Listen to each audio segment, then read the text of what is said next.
கூட கிரகங்கள் வந்து பாத்தீங்கன்னா என்னுடைய அனுபவத்துல நிலைப்படி பார்க்கும்போது ஒரு விஷயம் நல்ல விஷயம் எப்பொழுது நடக்கும், ஒரு ஜாதகத்திற்கு யோக பலன் எப்பொழுது நடக்கும். அப்ப யோக பலன் நடக்கக்கூடிய காலகட்டங்கள் எப்படி இருந்தாலும் முன்னோர்கள் வந்து பாவம் மட்டும்தான் செஞ்சிருப்பாங்கன்னு சொல்ல முடியாது, புண்ணியமும் பண்ணியிருப்பாங்க. அப்ப இந்த புண்ணிய கர்மாக்களுடைய வெளிப்பாடுகள் வந்து பாத்தீங்கன்னா நம்ம எந்த இடத்துல எந்த காலகட்டத்துல பார்க்குது என்பது கணக்கு.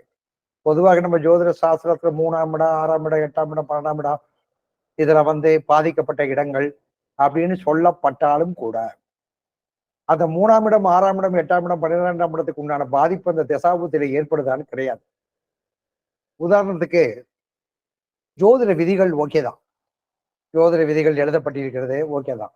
ஆனால் அனுபவம்னு ஒண்ணு இருக்குது. இப்ப பொதுவாக வந்து பாத்தீங்கன்னா லக்காரத்துக்கு ஒருத்தருடைய திசையில 4ஆம் இடத்து திசை சனி திசை வந்தால் என்னன்னு சொல்லியிருக்கு விதி. யாருக்கா தெரியுமா? 4ஆம் இடத்து திசை.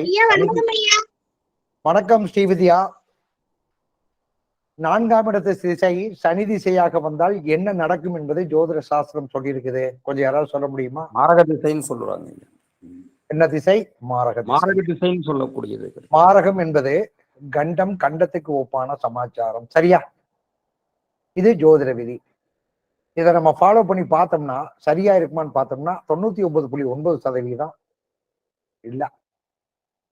அப்ப 4வது திசை மாரகம் வந்த காலகட்டத்துல யாரோ ஒருத்தர் வந்து அவருக்கு அறிவுக்கு எட்டின தூரத்துல 4ஆம் திசை மாரக திசை வரும்போது எழுதி வச்சு போட்டு போயிட்டாங்க. இப்ப 4வது திசையாக சனி திசை வந்தால் அந்த ஜாதகத்திற்கு என்ன திசையில அவர் பிறக்கணும்? கொஞ்சம் சொல்லுங்க பார்க்கலாம். 4வது திசை சனி திசையாக வந்தால் செவ்வாய் நட்சத்திரத்துல பிறக்கணும். Right, okay. இப்ப செவ்வாய் திசையில மிருகசீர்ஷம், சித்திரை, அவிட்டம் இந்த 3 நட்சத்திரத்தில் பிறந்தவர்களுக்கு, செவ்வாய் திசையில பிறந்தவங்களுக்கு முதல்ல செவ்வாய் திசை, அதுக்கப்புறம் ராகு திசை, அதுக்கப்புறம் குரு திசை. Right, okay. இப்ப பிராக்டிக்கலா செவ்வாய் பகவானுடைய திசை எத்தனை வருஷம்? நம்ம என்ன கேட்டீங்கன்னா 1ஆம் பாதம் 2ஆம் பாதத்துல வேண்டாம், முழுசாவே நம்ம கணக்கு போட்டுக்கலாம். செவ்வாயினுடைய திசை எத்தனை வருஷம்? 7 வருஷம். ரைட்டு. அதுக்கு அடுத்து வரக்கூடிய ராகு திசை 18 வருஷம். அதுக்கு அடுத்து வரக்கூடிய குரு திசை 16 வருஷம். அப்ப சனி திசை 19 வருஷம். மொத்தமா கூட்டுங்க.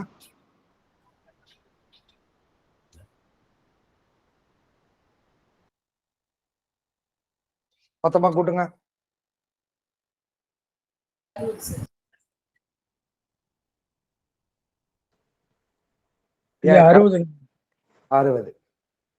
அப்ப ஜோதிட விதி என்ன சொல்லுது? ஜோதிட விதி என்ன சொல்லுது? 4வது திசையாக சனி திசை வந்தால் அவர்களுக்கு மாரகம். மாரகம் மாரகத்துக்கு ஒப்பான சமாச்சாரம்.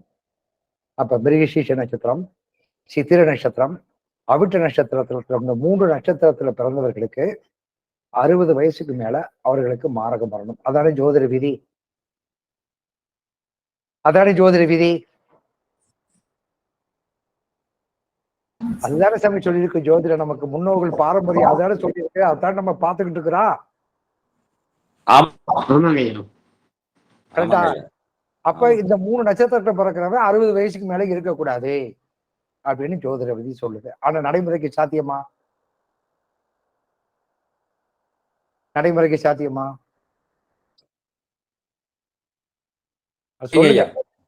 பேசுங்க. இல்லைங்கய்யா, இல்ல. ரைட்டு.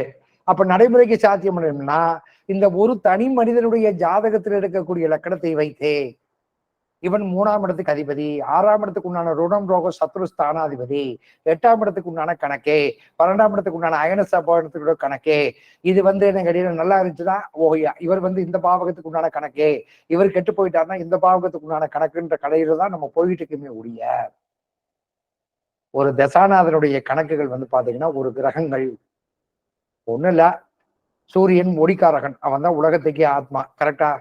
அப்ப அந்த ஆத்மா என்றக்கூடிய சூரிய ஒளி வரும்போது மேகக்கூட்டங்கள் மறையும் போதே அந்த சூரிய ஒளி மறையுதா இல்லையா? மறையுதா இல்லையா? மறையுதுங்க. அப்ப மறையும் போது அப்ப அந்த மேகக்கூட்டங்கள் வரக்கூடிய நேரத்துல மறையக்கூடிய காலகட்டத்துல சூரியனுக்கு வெளிச்சமே இல்லைன்னு சொல்லிடுவோமா?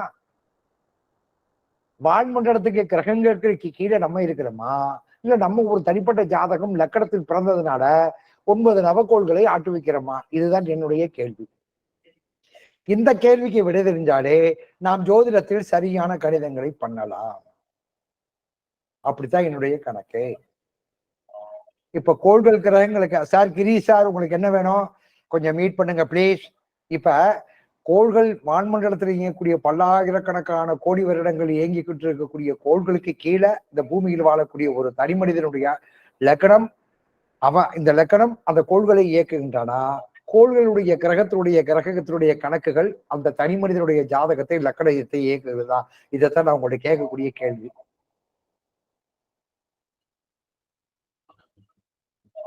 சொல்லுங்க.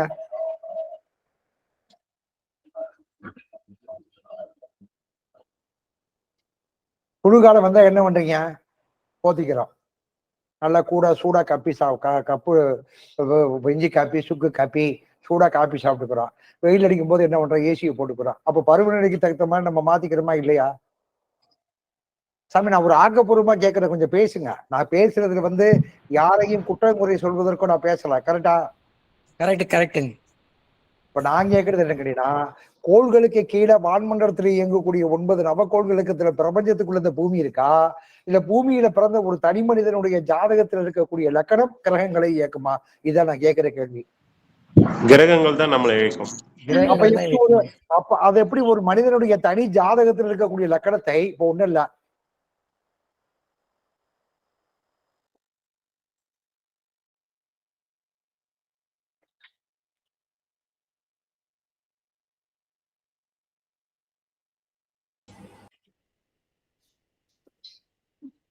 ஒருத்தர் ஆவணி மாசம் பிறந்திருக்கிறாரு, லக்கணம் கன்னி லக்கணம். ஆவணி மாசத்துல பிறந்தா சூரியன் எங்க இருப்பாரு?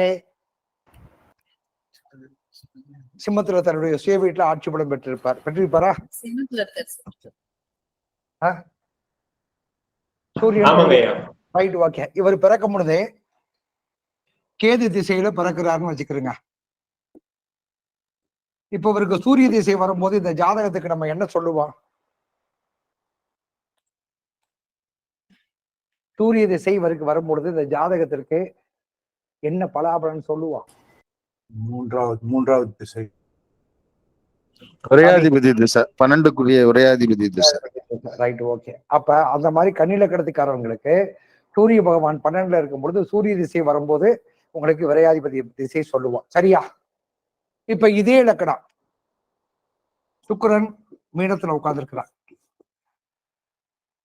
இப்ப இவரே பாத்தீங்கன்னா ஒரு புதன் திசையில பிறந்திருக்கிறாரு. புதன் திசை முடிஞ்சு கேது திசை முடிஞ்சு அடுத்து என்ன திசை வரும்? சுக்கிர திசை வருமா? ஆமாங்க ஐயா.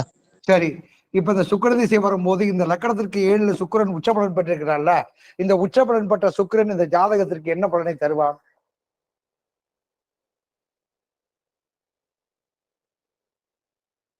யோக பலனை தருவானா, பாதக பலனை தருவானா? 9க்குரியவன் 7ல உச்சம் பெற்று இருக்கான். 7 தான் மனைவி ஸ்தானம். மனைவி வழியில ஏதாவது யோக சொல்லுங்க. உச்சம் லக்கணத்துக்கு 7ல சுக்கிரன் உச்சம், யோக பலன் கொடுப்பாருங்க. யோகத்தை கொடுப்பாரு. யோக பலத்தை உச்சமா இருக்கிறனால அவரு அப்படித்தானே சொல்றான். ஆனா கன்னி லக்கணத்துக்காரனுக்கு சுக்கிரன் உச்சம் பெற்றவங்கள அந்த 20 வருஷத்துக்குள்ள அவனை கடைசியில திருவோடி ஏந்து வச்சிருக்கிறோம். யாராவது லக்கணத்துக்கு 7ஆம் இடத்துல சுக்கிரன் இருக்கிறவங்களுக்கு சுக்கிர திசை நடக்கக்கூடிய காலகட்டத்துல அவனை திருவோடு ஏந்து பத்திக்காக உலகத்துல எவனா இருந்தாலும் ஒருத்தவங்க கூட கிடையாது. யாராவது லக்கணத்துக்கு 7ஆம் இடத்துல சுக்கிரன் இருக்கிற ஜாதகம் இருக்கா? இப்ப பிராக்டிக்கலா இப்ப எல்லாரும் இருக்கிறீங்கல்ல, யாராவது சுக்கிரன் லக்கணத்துக்கு 7ல சுக்கிரன் இருக்கக்கூடிய ஜாதகம் யாராவது இருக்கிறீங்களா? உச்சபலன் பெற்ற ஜாதகம் யாராவது இருக்கிறீங்களா? அப்ப என்னன்னு கேட்டீங்கன்னா, நான் என்ன சொல்ல வர்றேன் அப்படின்னு சொல்லி கேட்டீங்கன்னா, கோச்சார கிரகங்களை ஒரு பாவகமும் காரகத்துவம் என்ன கேட்டீங்கன்னா, லக்கணத்தை வைத்து லக்கணத்தில் இருக்கக்கூடிய அந்த கிரகங்களுடைய உச்சநிலையை வைத்து ஒரு ஜாதகத்துல பாத்தீங்கன்னா உங்களுக்கு கிரகங்கள் தன்னுடைய பாவக பலத்தையும் காரக பலத்தையும் செய்வதில்லை. அப்ப ஏன் நான் எதை வச்சு சொல்றேன் அப்படின்னு கேட்டீங்கன்னா, முதல்ல ஒரு ஜோதிடத்திற்கு பாத்தீங்கன்னா பொதுவா கோச்சார பலன்களை கவனிக்கும் பொழுது கிரகங்களுக்கு ஆரோகணம் அவரோகணம் பார்க்கணும். ஆரோகணம் அவரோகணம்ன்றது என்ன அப்படின்னு பாத்தீங்கன்னா, ஒரு கிரகம் எங்க நீச்சமாகுதோ அந்த இடத்திற்கு உச்சத்தை நோக்கி போகும்போது அவர் ஆரோகணம்னு பேரு. அப்ப ஆரோகணத்துக்கு உண்டான தன்மை என்ன அப்படின்னு சொல்லி கேட்டீங்கன்னா, ஒரு கிரகம் எங்க நீச்சமாகுதோ அதற்கு 4ஆம் இடமும் 7ஆம் இடமும் அந்த கிரகத்திற்கு வலுவாக இருக்கும். 4ஆம் இடத்துக்கும் 7ஆம் இடத்துக்கும் வலுவாக இருக்கும். இப்போ ஒண்ணு வேண்டாம், இந்த ஜாதகத்துல வந்து சுக்கிர பகவான் எங்க நீச்சமாகிறாரு? கண்ணில நீச்சங்கய்யா. இல்லைங்க.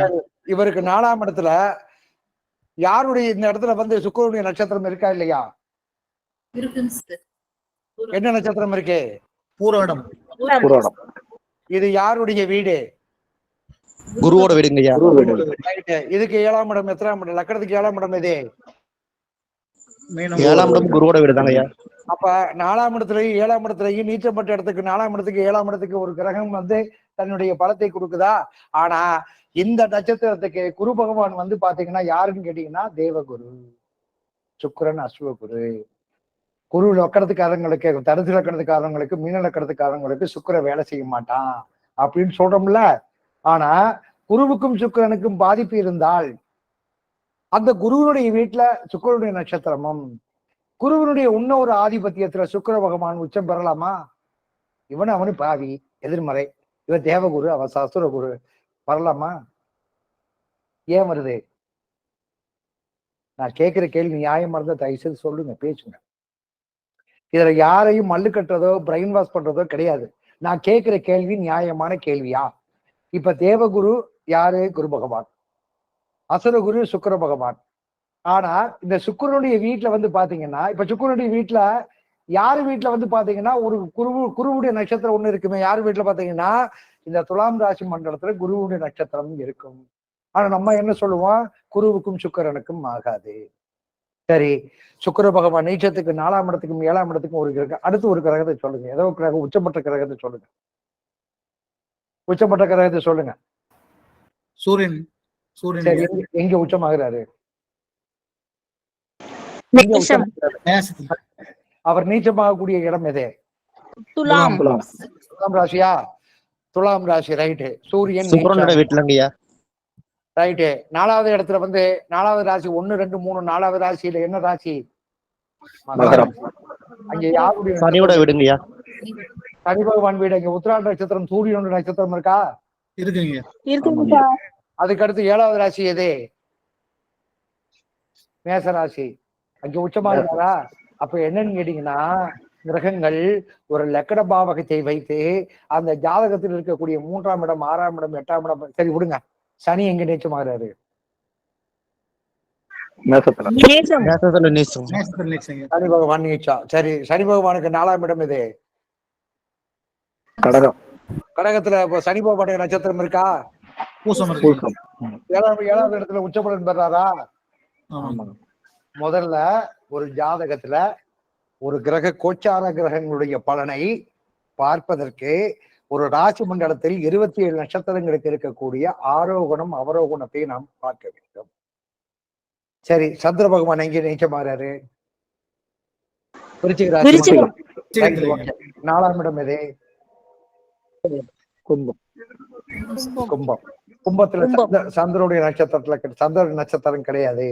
ஆனா 7ஆம் இடத்துல என்னன்னு கேட்டீங்கன்னா சந்திரன் உச்சபலன் பற்றி இருப்பார். ஆனா இதுல என்ன அப்படின்னு சொல்லி கேட்டீங்கன்னா, இப்ப இந்த மிதுன ராசி, சிம்ம ராசி, தனுசு ராசி, கும்பராசியில கிரகங்கள் உச்சம் நீச்சம் ஆகுதா இல்லையா?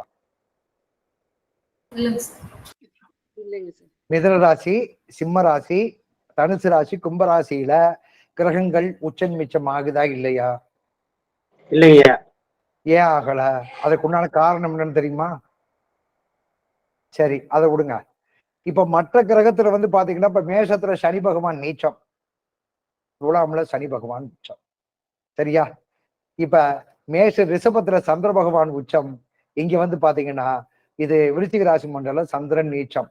அப்ப ஒரு ராசி மண்டலத்துல உச்சம் பெற்ற கிரகங்கள் இருந்தால் ஒரு நீச்சம் பெற்ற கிரகங்கள் இருக்குதா இல்லையா? இங்க சூரிய பகவான் உச்சம் பெற்றால் இந்த இடத்துல வந்து இங்க சூரிய பகவான் உச்சம் போடும்போது சனி நீச்சமாகிறான், இங்க சனி உச்சம் போது சூரியன் நீச்சமாகிறான். ஆனா இங்க சந்திரன் உச்சம் பெறும் போது வேற ஏதாவது கிரகங்கள் ரிஷபராசி மண்டலத்துல நீச்சமாகுதா? இல்லைங்கய்யா. இல்லைங்கய்யா. ஏன் ஏன் தெரியாது. தெரியல. மிதுனராசி மண்டலம், சிம்மராசி மண்டலம், தனுசு ராசி மண்டலம், கும்பராசி மண்டலத்துல ஏன் கிரகங்கள் உச்சமும் ஆகல நீச்சமும் ஆகல? அப்ப இந்த 12 ராசி மண்டலத்துல இந்த 4 ராசி மண்டலங்களும் ஏன்? இதெல்லாம் தெரிஞ்சாதான் நம்ம கோச்சாரத்துக்கு ஒரு கிரகங்களுக்கு பலாபலன் சொல்ல முடியும். நம்ம நினைக்கிற மாதிரிலாம் கேட்டீங்கன்னா தயவு செய்து நீங்க எவ்வளவு படிச்சிருந்தாலும் சரி, ஒரு பிராக்டிக்கலா வான்மண்டல சாஸ்திரத்துல நம்ம முன்னோர்கள் ஒவ்வொரு விஷயத்தையும், கிரகங்கள் இருக்கக்கூடிய அதிர்வுகளையும், அதனுடைய கதிர்வீச்சுகளையும், அது என்ன செய்ய போகுது என்பதையும் ஒரு ஜனன ஜாதகத்தில் தனிமனிதனுடைய வாழ்க்கையை நிர்ணயம் செய்யுது. இதை விட இன்னொரு விஷயம் என்ன அப்படின்னு சொல்லி கேட்டீங்கன்னா, இப்ப பாத்தீங்கன்னா ஒரு சிம்மராசி மண்டலத்தை எடுத்துக்கலாம். சூரியன் பகவான் எத்தனாம் இடத்துல உச்சமாகிறார்? தான் இருக்கக்கூடிய வீட்டுல இருந்து எத்தனாம் இடத்துல உச்சமாகிறாரு? சூரியன் உச்சமாகக்கூடிய வீடு 9ஆம், இதுக்கு மேஷராசி மண்டலம். சிம்மராசி மண்டலத்தினுடைய ஆதிபத்திய வீட்டுல இருந்து சூரிய பகவான் தன்னுடைய இடத்துல இருந்து எத்தனாம் இடத்துல உச்சமாகிறாரு? 9ஆம் இடம். 9. அப்போ அந்த 9ஆம் இடம் என்பது திரிகோணமா? ஆமாங்க. ரைட், ஓகே, சரி. இப்ப என்னன்னு கேட்டீங்கன்னா ஆதிபத்திய ரீதியாக முதல்ல இருந்து வந்துடலாம். மேசராசி காலபுருஷ தத்துவப்படி முதல் ராசி மண்டலத்துக்கு வந்துடலாம். மேசராசி மண்டலத்துக்கு அதிபதி யாரு? செவ்வாயா? செவ்வாய். அவர் எங்க உச்சமாகிறாரு? தன்னுடைய வீட்டுக்கு 10ஆம் வீட்டுல உச்சமாகிறாரு. கரெக்டா? ஆமாங்க. அப்ப திரிகோணத்துல கேந்திரத்துல, தசம கேந்திரத்துல அவர் உச்சபலன் பெறுகிறார் செவ்வாய். அடுத்து சந்திர பகவானுடைய வீடு காலபுருஷ தத்துவப்படி 4வது வீடு. அந்த வீட்டுக்கு, தன்னுடைய வீட்டுக்கு 11ஆம் வீட்டுக்கு சந்திர பகவான் உச்சமாகிறார். கரெக்டா? கரெக்டுங்க. அப்ப 2வது இடம் சொல்லக்கூடிய மேஷத்துக்கு அடுத்த ராசி என்று சொல்லக்கூடிய சுக்கிர பகவான் தன்னுடைய வீட்டுக்கு எத்தனாம் இடத்துல உச்சமாகிறாரு? 11. ரைட்டு. இப்ப சூரிய பகவான் 9ல போய் உட்கார்ந்துருக்காரு. சனி பகவான் தன்னுடைய வீட்டுக்கு எத்தனாம் இடத்துல உச்சமாக இருக்கிறாரு? தன்னுடைய வீட்டுக்கு சனி பகவானுடைய ஆதிபத்திய வீடு மகர ராசி. மகர ராசிக்கு தன்னுடைய ராசி மண்டலத்திற்கு சனி பகவான் எந்த ராசி மண்டலத்துல உச்சமாக? 10ஆம் இடத்துல துலா ராசியில. Right, okay. இப்ப ஆதிபத்திய ரீதியாக குருவுடைய ராசி மண்டல வீடு இது தனுசு ராசி மண்டலமா? தனுசு. சரி, அந்த ராசிக்கு அதிபதி யாரு? குரு. குரு பகவான். குரு பகவான் எங்க உச்சமாகிறாரு? கடகம். கடகத்துல. தனுசு ராசியில இருந்து கடக ராசி எத்தனாவது ராசி? 8ஆம் இடம். வீட்டுக்கு 8ஆம் இடத்துல. அவர் தானே குரு பார்க்க கோடி நன்மை சொல்றோம்ல. சூரிய பகவான் தன்னுடைய வீட்டுல இருந்து 9ஆம் இடத்துல உச்சமாகிறாரு. சுக்கிர பகவான் தன்னுடைய வீட்டுல இருந்து 11ஆம் வீட்டுல உச்சபலன் பெறுகிறாரு. புதன் பகவான் தன்னுடைய வீட்டுல இருந்து 4ஆம் இடம் சுகஸ்தானத்துல உச்சபலன் பெறுகிறாரு. சந்திர பகவான் தன்னுடைய ராசி மண்டலத்துல இருந்து 11ஆம் இடத்துல உச்சபலன் பெறுகிறாரு. சனி பகவான் ராசியில இருந்து 10ஆம் இடத்துல உச்சம் பெறுகிறாரு. குரு பார்க்க கோடி நன்மை என்று சொல்லக்கூடிய குரு பகவான் உலகத்துல அனைத்து கிரகங்களுக்கும் சுபத்தன்மையும் நல்லதையும் செய்யக்கூடிய குரு பகவான் மட்டும் தன்னுடைய பாவகத்திற்கு 8வது ராசி மண்டலத்துல ஏன் போய் உச்சமடைகிறார் என்ற கேள்விகளுக்கெல்லாம் விடை தெரிந்தால் மட்டும்தான் ஜோதிட சாஸ்திரத்தில் கோச்சார பலனை நமக்கு துல்லியமாக தெரிய முடியும். அதை நீங்க படிக்கிறதுக்கு தான் 3 நாள் போட்டிருந்தாரு. அதை உங்களுக்கு அடிப்படை விஷயத்தோட 5 நாள் சொல்லிக் கொடுக்கறதுக்குண்டான கணக்குக்கு நான் 2 நாள் அதை எக்ஸ்டெண்ட் பண்ணதுக்கு காரணம். ஏன்னா செய்கிற வேலையை தெரிந்துமா செய்யணும். எல்லாரும் பணம் ஒரு முக்கியம் இல்லாட்டாலும் வேலை நேரத்தை கடுத்து வர்றீங்கன்றக்காக வேண்டியதான் கணக்கு. இப்ப நான் சொல்லக்கூடிய விஷயங்கள்ல ஏதோ ஒரு மர்மம் மறைஞ்சிருக்கா? இருக்குங்க. கண்டிப்பா. சார் தண்டபாணி சார் மட்டும் தான் பேசுறாரு, மத்த யாரும் பேச மாட்டேங்கிறாங்க. ஏதோ ஒரு மர்மம் மறைஞ்சிருக்கா? இருக்கு சார். ஆமாங்க, இருக்குங்க. அப்ப என்னன்னு சொல்லி கேட்டீங்கன்னா, ஜோதிட சம்பந்தப்பட்ட விதிகள் எல்லாமே பாத்தீங்கன்னா, அப்ப உன்ன கிணறு உப்பு தண்ணி என்றக்காக வேண்டி அதை குடிச்சுதான் தீரணுமா? அந்த தண்ணி கெட்டு போச்சு. அப்பம் தோண்டி வச்சுட்டு போயிட்டா கிணறு, அது உப்பு தண்ணியா போச்சு, அது கெட்டு போச்சு. ஐயோ, அப்பந்த உன்ன கிணறுன்னு குடிச்சோம்னா கிருமிகள் பாதிக்குமா பாதிக்காதா? இந்த விஷயத்துலதான் நம்ம ஜோதிட சாஸ்திரத்தினுடைய விதிமுறைகள் நமக்கு மேலோட்டமாக சொல்லி கொடுத்து போயிருக்கிறாங்களே ஒழிய, அதையும் மீறி நம்ம இதுவரைக்கும் ஜோதிட சாஸ்திரத்தில் பாரம்பரியம் சொல்லிக் கொடுக்கக்கூடிய விதைகள் என்ன கேட்டீங்கன்னா, நட்சத்திரையும் நாளையும் வைத்துத்தான் நமக்கு ஜோதிட சாஸ்திரம் இது வரைக்கும் இருக்குதே. இதையே நான் தான் பாத்துக்கிட்டு இருந்தேன். எப்ப இருந்தே 1996 இருந்து 2002 வரைக்கும் பாத்துக்கிட்டு இருந்தேன். அதுக்கப்புறம் தான் ஏதோ ஒண்ணு இருக்குன்ற வேண்டிய தேடுதல் பண்றதுனாலதான் இந்த திதிகளையும் நாமயோகங்களையும் பஞ்சபூதங்களுடைய சக்திகள்ல பாத்தீங்கன்னா இதை கண்டுபிடிச்ச ஒரு பக்கம் இருந்தாலும் அது ஒரு வேற சப்ஜெக்ட். அப்போ ஒரு திசாநாதன் ஒரு திசாநாதனை எப்படி நிர்ணயம் செய்வது? அவன் யார்? அவனுடைய ஊழ்வினை கர்மா என்ன? இப்போ ஒருத்தன் படிக்கிறான், நல்லா படிக்கிறான், பிஇ படிக்கிறா, எம்இ படிக்கிறா, எம்காம் படிக்கிறா, எம்ஃபில் படிக்கிறா, எல்லாம் படிக்கிறான். ஆனா படித்ததுக்கு உண்டான வேலை வாய்ப்பு இல்லையே. அப்படியே வேலை செஞ்சாலும் அவன் உழைத்த உழைப்புக்கு உண்டான ஊதியம் இல்லையே. ஒரு நல்ல தாய் தகப்பனுக்கு குழந்தை இல்லை, குழந்தைகளுக்கு நல்ல தாய் தகப்பன் இல்லை, ஒரு கணவனுக்கு நல்ல மனைவி இல்லை, மனைவிக்கு நல்ல கணவன் இல்லை. வாழ்க்கையில அவன் எதிர்பார்த்தது எங்கெங்கயோ போயிட்டு இருக்கிறான். உலகம் பாத்தீங்கன்னா எங்கெங்கயோ போயிட்டு இருக்கு. நம்ம உண்டு என்ன கேட்டீங்கன்னா, ஒரு ஜாதகத்திற்கு வரக்கூடியவங்களுக்கு பலாபலன் சொல்றது என்ன கேட்டீங்கன்னா, ஓரளவுக்கு ஆகுது.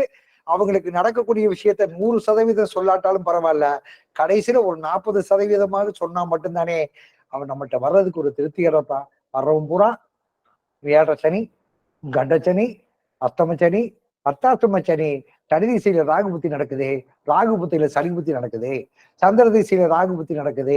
இப்படி குறிப்பிட்ட மாதிரி பண்ணிட்டு போனா ராகு திசை சனி புத்தியே, சனி திசையில ராகு புத்தியே, சந்திர திசை ராகு புத்தியும் எல்லாத்துக்குமே பொருளாதாரத்தை இழக்க வைக்குதா, இல்ல எல்லாத்தையுமே பொருளாதாரத்தை பாதிக்க வைக்குதா? ரைட்டு, சரி. இது எதுவுமே இல்லாம கிரக திசைகள் நடக்கக்கூடிய காலகட்டத்துல அப்ப எல்லாருமே நல்லா இருக்கணும்ல.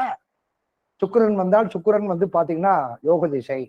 பெரும்பாலும் என்ன கேட்டீங்கன்னா குரு திசையும் சுக்கிர திசையும் மிகப்பெரிய யோக திசை அப்படின்னு சொல்லி வச்சுட்டான். சனி பகவானுடைய திசை ஐயோ சனியா மக்களுக்கு அப்படியே ஸ்டாண்டர்ட் பண்ணி ரத்தத்தோடையே கலந்து வச்சுட்டான். நம்ம டீ குடிக்கிறது எத்தனை வருஷமா குடிச்சிருக்கு தெரியுமா? தமிழ்நாட்டுல, இந்தியாவுல டீ குடிக்கிறது எத்தனை வருஷமா குடிச்சிட்டு இருக்கு தெரியுமா? அதாவது யாருக்கா தெரியுமா? டீ காஃபி அதெல்லாம் எத்தனை வருஷமா குடிச்சிட்டு இருக்கு தெரியுமா? பிரிட்டிஷ்காரங்க வந்த பிறகு இல்ல, 1907க்கு பின்னாடிதான் இந்தியாவுல பாத்தீங்கன்னா டீ காஃபி வந்தது. அதுக்கு முன்னாடி நம்ம ஆளுங்க புனிதண்ணியே பழைய சாப்பாடு கஞ்சியும் தான் குடிச்சுக்கிட்டு இருந்தாங்க. அதுக்கப்புறம் டீ காஃபின்றது பிரிட்டிஷ்காரன் கொடுத்து வச்சிட்டான். அது அப்படியே ஜீனோடய வந்தது மாதிரி ஜோதிட சாஸ்திரமும் இந்த சனி பகவானை வைத்து எல்லாம் நம்ம சொல்லக்கூடிய பயமுறுத்துறது இருக்கு. இதை விட என்ன கேட்டீங்கன்னா கூண்டதி போடுவான். லக்கணத்துக்கு 7ஆம் இடத்துல சனி இருக்கு. சனி இருந்தா புள்ள ஜாதகத்துல இருந்தாலும் பையன் ஜாதகத்துல இருந்தாலும் இவனுக்கு 2 கொண்டாட்டி, ஏன்னா 7ஆம் இடத்துல போய் உட்கார்ந்துருக்கல. ஆனால் இந்த செவ்வாய் தோஷம் திருமண பொருத்தம் பார்க்கும்போது செவ்வாய் தோஷம் ராகு கேது தோஷம் பார்ப்பேன். ஏன் செவ்வாய் தோஷத்தை பார்க்கணும்? ராகு கேது தோஷத்தை திருமணம் சம்பந்தப்பட்ட நேரத்தில் மட்டும் ஏன் பார்க்க சொல்லி இருக்கிறான், அதை ஏன் பார்த்துட்டு இருக்கிறான்னு தெரியாது. குழந்தை பிறக்கும் போது செவ்வாய் தோஷம் பார்க்குறோமா, பள்ளிக்கூடத்துக்கு போகும்போது செவ்வாய் தோஷம் பார்க்குறோமா, மொட்டை எடுக்கும் போது காது குத்தும் போது செவ்வாய் தோஷம் பார்க்குறோமா, இல்ல ஒரு தொழில் பண்ணும்போது செவ்வாய் தோஷம் பார்க்குறோமா, ராகு கேது தோஷம் பார்க்குறோமா? ஏன் திருமண காலகட்டத்தில் மட்டும் ஏன் செவ்வாய் தோஷம் ராகு கேது தோஷம் பார்க்கிறோம் சொல்லியிருக்கிறாங்களா? ஏன் பார்த்துக்கிட்டு இருக்கிறோம்ல, காலங்காலமா அதை தாண்டி செஞ்சுக்கிட்டு இருக்கிறோம். ஓடே, எந்த குழந்தைகளுக்கு 25 வயசுக்கு மேல வந்தா திருநாயகஸ்வரர் காலகத்தி, முக்கியமா செவ்வாய் தோஷத்துக்கு தாலியை கட்ட வேண்டியது, வாழை மரத்தை வெட்ட வேண்டியது, அதையும் முடிஞ்ச மிஞ்சி போனா திருமணம் சரி, அதையும் மிஞ்சி போனோம்னா ராமேஸ்வரம் திலகாகம் பூஜை. அதோட அவன் வாழ்க்கையில கல்யாணத்துக்கு முன்னாடி நம்ம ஆளுகளே போட்டு அவனை போட்டு கொன்னு நசுக்கி ஒரு 3 லோடு மண்ணத்துக்கு போட்டு க்ளோஸ் பண்ணிட்டான். அதுக்கப்புறம் மூல நட்சத்திரம், ஆயுள் நட்சத்திரம், விசாக நட்சத்திரம், இந்த அப்புறம் சந்திரன் சனி சேர்க்கை, புனர்வு பாக தோஷம். புனர்வு பாக தோஷம்னா என்னன்னே ஒன்னும் விளக்கம் இல்லை ஜோதிட சார். யாராவது சொல்லுங்க, புனர்வு பாக தோஷத்திற்கு கிரக ரீதியாகவும் அனுபவ ரீதியாகவும் யாராவது ஒரு விளக்கம் கொடுத்தால் அவர்களுக்கு 2 லட்சம் ரூபாய் நான் கொடுப்பதற்கு நான் தயார். சவால் விடுறேன். இல்ல, குரு சனியை சேர்ந்தா பிரம்மகதி தோஷம். பெரும்பாலுடைய ஜாதகத்தில் குரு சனி சம்பந்தம் இல்லாமல் அந்த ஜாதகருடைய வாழ்க்கை பயணிக்காது. குரு சனி சம்பந்தம் இல்லாம பயணிக்காது. ஜாதகத்தில் ஒரு மனிதன், இந்த பூலோகத்தில் ஒரு மனிதன் 6 அறிவு படித்த மனிதன் இருக்க மாட்டான். எதுக்கு அவ்வளவு தூரம் பேசுற அப்படின்னு சொல்லி கேட்டீங்கன்னா, கோச்சாரத்தில் இருக்கக்கூடிய தசாபதியினுடைய பலாபலங்களை தெரிந்து கொள்வதற்கு நம்ம கொஞ்சம் மாறி வரணும். நிறைய இருக்குது. அதாவது என்னன்னா, விதிகள் நீங்க படிச்ச விதிகள்லாம் ஓகே தான், நான் மறுக்கல. அந்த விதிகள் 1000 விதிகள் சொல்லப்பட்டாலும் அந்த விதிகள்ல உங்களுக்கு பார்க்கக்கூடிய நேரத்துல அது சரியான விதிகளாக இருந்தாலும் கூட, ஆனா பல பேத்துக்கு சரியா வருதுன்னா பல பேத்துக்கு சரியா வர்றதுக்கான வாய்ப்புகள் கிடையாது. ஒரு விதி என்பது, ஒரு ஃபார்முலா என்பது ஒரு விதி, தீதி சட்டம் அப்படின்றது. விதி என்பது என்ன? ஒரு ஃபார்முலா, ஒரு ப்ராட்டிகேஷன். அதாவது என்கிட்ட சட்டத்தினுடைய சம்பந்தப்பட்ட விஷயத்துக்கு உண்டான விஷயம். அப்ப ஒரு விதி என்பது ஜோதிடமா இருந்தாலும் சட்டம் இருந்தாலும் ஒருவனுக்கு ஒரு கணக்கு தான். பெரும்பாலும் இன்னைக்கு பாத்தீங்கன்னா கல்யாணத்துக்கோ குழந்தை பிறப்புக்கோ இதெல்லாம் வந்து பாத்தீங்கன்னா பெரிய ரிஸ்க் எல்லாம் எடுக்காதுங்க. அதெல்லாம் ஈஸியா நான் ஈஸியா இந்த கிளாஸ்ல, இந்த 5 நாள் கிளாஸ்ல ஈஸியா எப்போ ஒரு ஒரு ஒரு ஆணுக்கு குழந்தை பிறக்கும், பெண்ணுக்கு குழந்தை பிறக்கும், எப்ப திருமணமாகும், எப்ப இவன் வீடு வாசல் வாங்குவான், ஏன் இவனுக்கு தொழில் பாதிப்படைஞ்சு போச்சு, இதெல்லாம் கணக்கு. அதுபோக ஜோதிடத்துல வந்து கிரக ரீதியாக சில விதிகள் உண்டு. இந்த காலகட்டத்துல 60 வருஷம் வச்சிருக்கிறான். 60 வருஷம் தமிழ் வருஷம் இருக்குது. இந்த 60 வருஷத்தை ஏன் தமிழ் வருஷத்தை வச்சான்? இது யாருக்காவது தெரியுமா? தெரியாது. பஞ்ச பூதங்களுடைய சக்திகள்ல வந்து பாத்தீங்கன்னா காற்று, நீர், நிலம், நெருப்பு, ஆகாயம், இந்த பஞ்ச பூதங்களும் 5 பூதங்களையும் 12 இன்று ஒரு மாமாங்கத்திற்கு இந்த ஒரு பஞ்ச பூதங்கள் தன்னுடைய பவரை இந்த பிரபஞ்சத்துக்கு எடுத்துக்கிறோம். இப்போ வந்து பாத்தீங்கன்னா காற்றுக்கு எடுத்துருக்குது. எங்க இருந்து? நான் பெரும்பாலும் சொல்லியிருக்கிறேன், வீடியோ கூட பார்த்துருப்பீங்க, பாருங்க. திரியோகர் ஆன்லைன் டிவியை சர்ப்ரைஸ் பண்ணிக்கிறீங்க, பாருங்க. கொஞ்சம் ஆக்கப்பூர்வமா சொல்லியிருப்பேன், டெக்னிக்கா சொல்றதுனால யாருக்கும் தெரியல. ஒரு மாமாங்கம் என்பது ஒரு 12 வருஷத்துக்கு ஒரு முறை கும்பாபிஷேகம் பண்ற மாதிரி ஒரு மாமாங்கம் என்பது சிம்மராசி மண்டலத்துல குரு பகவான் பயிற்சி ஆகுவதும், கும்பராசி மண்டலத்துல வந்து சூரியன் பயிற்சியாகி சிம்மத்தில் குரு பகவானும் கும்பத்தில் சூரிய பகவானும் எப்பொழுது வருகிறதோ அது மாமாங்கத்தினுடைய தொடக்கம். இப்ப 5 வருஷத்துக்கு ஒரு தடக்கா ஒரு எலெக்ஷன் வச்சு முதல் மந்திரி மாறுறாங்க, பிரதம மந்திரி மாறுற மாதிரி 12 வருஷத்துக்கு ஒரு முறை இந்த பிரபஞ்சத்தில் இருக்கக்கூடிய காற்று, நீர், நிலம், நெருப்பு, ஆகாய தத்துவம் எல்லாமே உங்களுக்கு 12 வருஷ காலகட்டத்துல தன்னுடைய ஆட்சி பலத்தை செலுத்தும். அப்ப அந்தந்த காலகட்டத்துல உதயமாகிறவங்க முன்ஜென்ம கர்மாவுடைய கட்டளைக்கு தகுந்தபடிதான் இருப்பாங்க.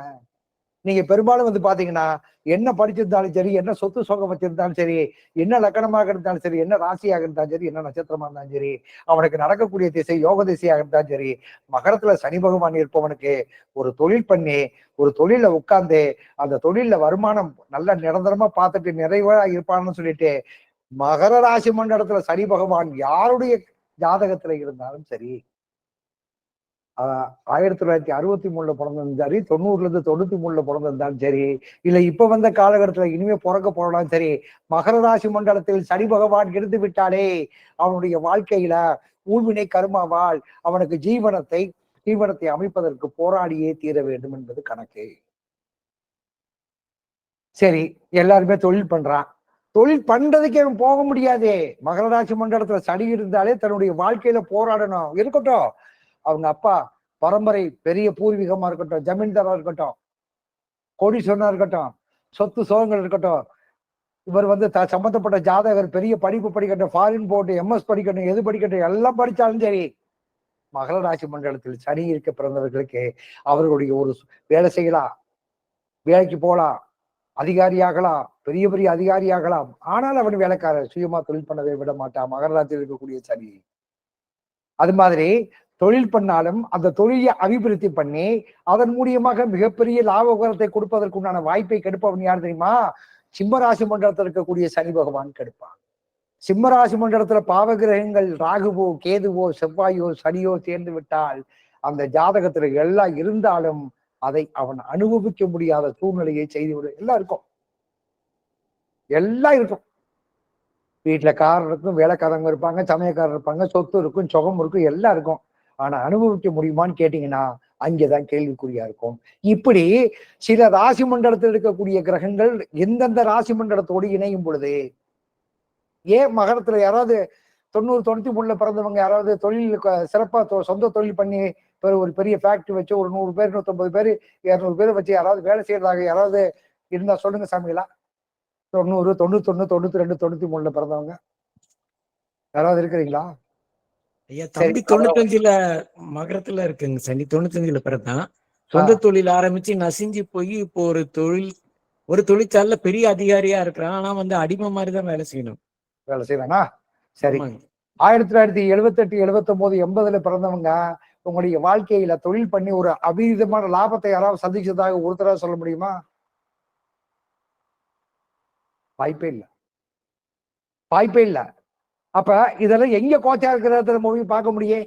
எந்த கோச்சாரத்தை, எந்த கிரகத்தை இவன் லக்கணத்துக்கு 4ஆம் இடம் வந்து சுகாதிபதி, 7ஆம் இடத்துக்கு அதிபதி இவன் கேந்திராதிபதி, இவன் திரிகோணாதிபதி, இவன் பூரா நல்லது செய்வா அப்படின்னு நினைச்சுக்கிட்டு இருந்தோம்னா நினைச்சுக்கிட்டு தான் இருக்க முடியுமே ஒழிய நினப்பு பொழப்பு கருத்து நம்ம ஜோதிடராக வரக்கூடியவங்களுக்கு திருப்தியான சரியான வழியை கூற முடியாது. இதுதான் என்னுடைய கணக்கை. என்ன அதிகமா பேசுறேன்னா? இல்ல கரெக்டா தானே பேசுறேன். தாங்க பேசுறீங்க, புரியுதுங்க, தெளிவா இருக்கீங்க. ரைட் தாங்கய்யா, பேசுற சரிதாங்க. ரைட்டா?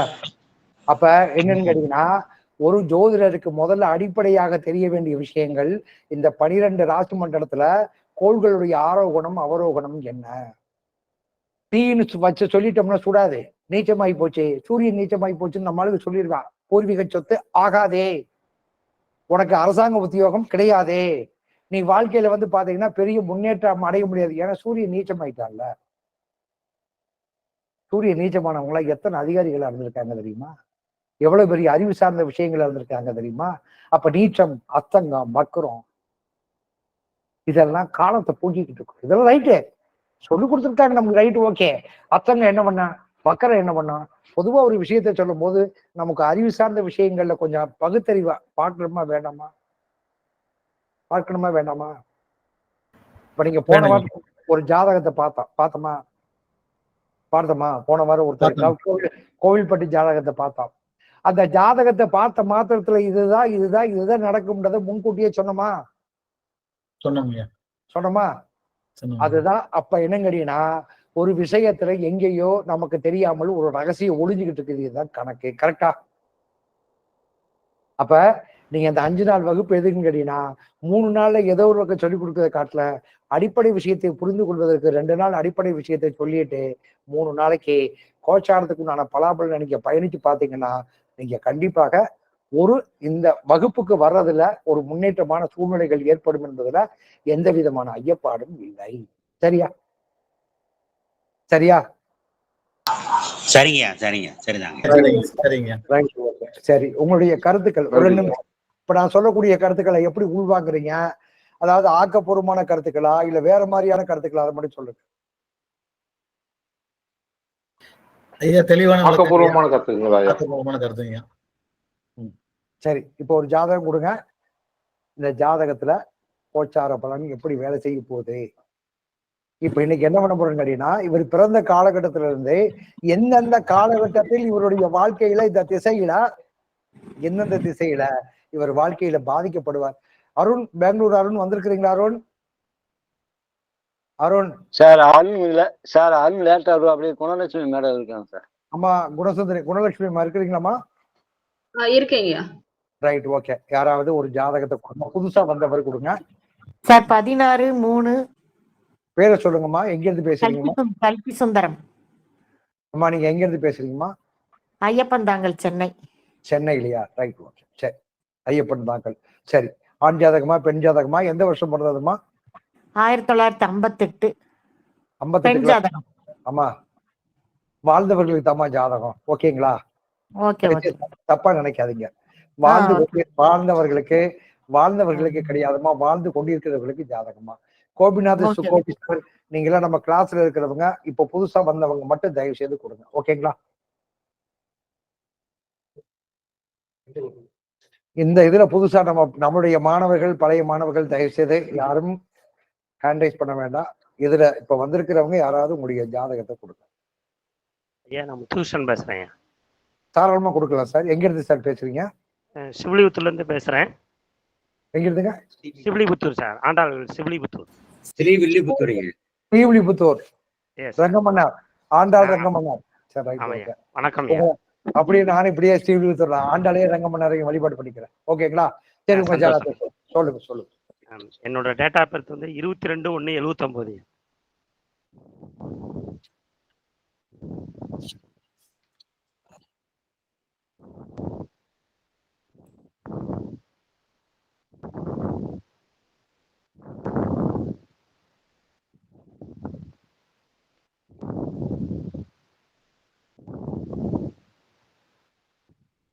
சொல்லுங்க சார். டேட் ஆஃப் பர்த் சொல்லுங்க. 22/1/79.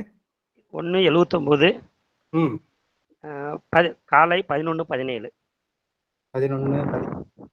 பிறந்த ஊர் சார்? இளையான்குடி. ஆண் ஜாதகமா? உங்க ஜாதகமா? ஆண் ஜாதகம். ஆமாய்யா. ஓகே. டிஸ்ட்ரிக்ட் எந்த district sir? Sivaganga madam. Sivaganga. Okay sir, நீங்க மீட் போடுங்க. ஓகே.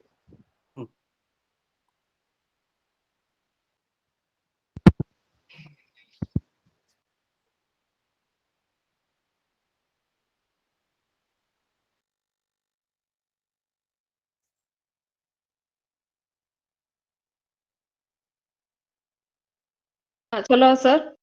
சொல்லுங்க மேடம். மீன லக்னம், ம் கடகத்தில் குரு பகவான், ம் சிம்மத்தில் சனி பகவான், ராகு பகவான், ம் துலாமில் சந்திர பகவான், ம் விருச்சிகத்தில் சுக்கிர பகவான், ம் தனுசில் புதன் பகவான், ம் மகரத்தில் செவ்வாய் பகவான், சூரிய பகவான்,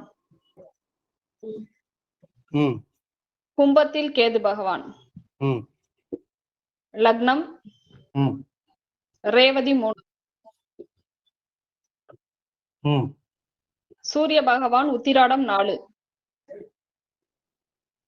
ம் சந்திர பகவான் சுவாதி 4,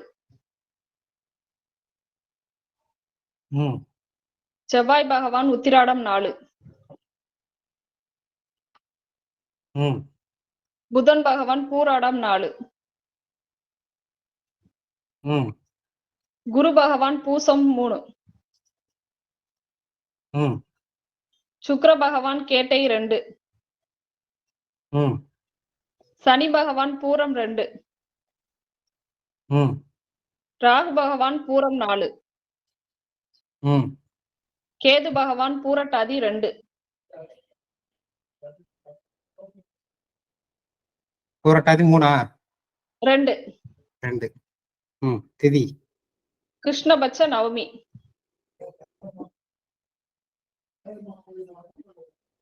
சூலம் நாமயோகம், தைத்துளை,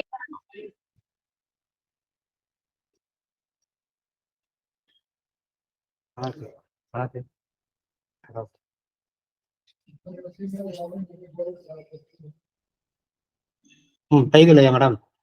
ஆமா சார். ம் தசா இருப்பு ராகு திசை,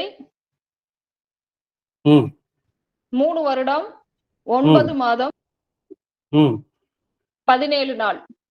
ம் நடப்பு திசை ம் புதன் திசையில் சூரிய புத்தி, ம் டிசம்பர் 24 வரைக்கும்.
எல்லாரும் எழுதியாச்சா?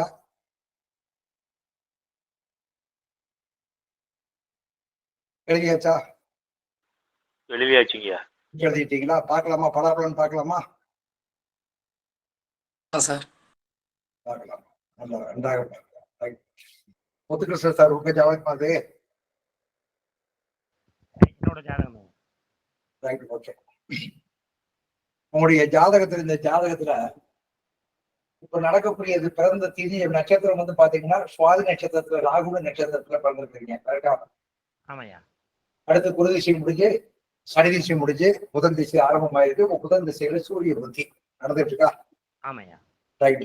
இப்ப இந்த புதன் பகவான் லக்கணத்துக்கு 4ஆம் இடத்துக்கு அதிபதி, 7ஆம் இடத்துக்கு அதிபதி. கரெக்டா? சரியா? ஆமாய்யா.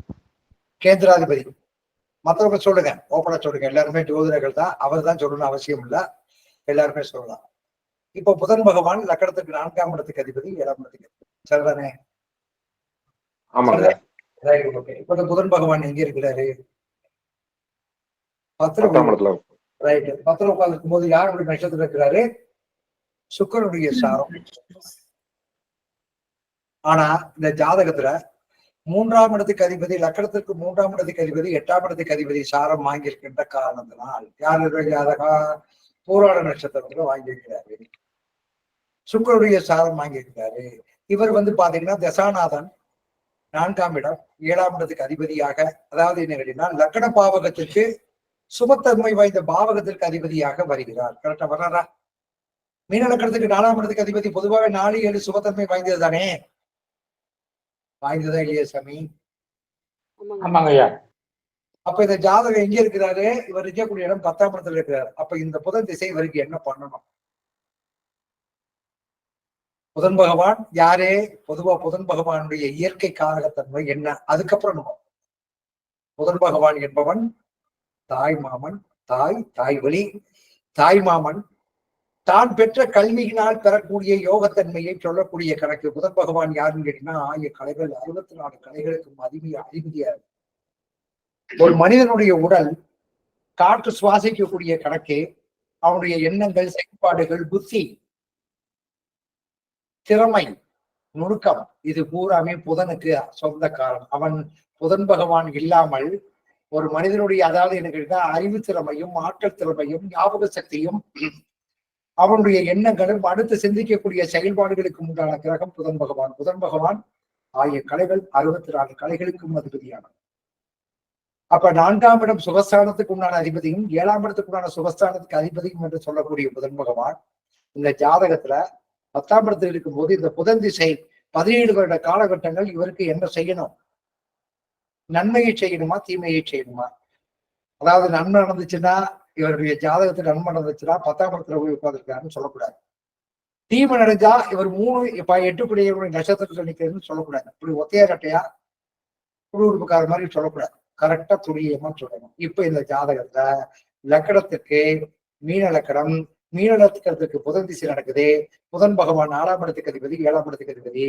லக்கணத்துக்கு இந்த லக்கணத்துக்கு புதன் பகவான் அதாவது பொதுவானவனா, சமமானவனா, நட்பு பெற்றவனா, எப்படிப்பட்டவனு முதல்ல சொல்லுங்க பார்க்கலாம். மீன லக்கணத்துக்கு புதன் பகவான் 4, 7 குடையவன். ரைட். இவன் மீன லக்கணத்துக்கு புதன் பகவான் யோகத்தை செய்வானா, பாதகத்தை செய்வானா? இந்த லக்கணத்துக்கு உண்டான கணக்குக்கு புதன் பகவான் என்ன பண்றாரு? கொஞ்சம் யாராவது தெரிஞ்ச சொல்லுங்க.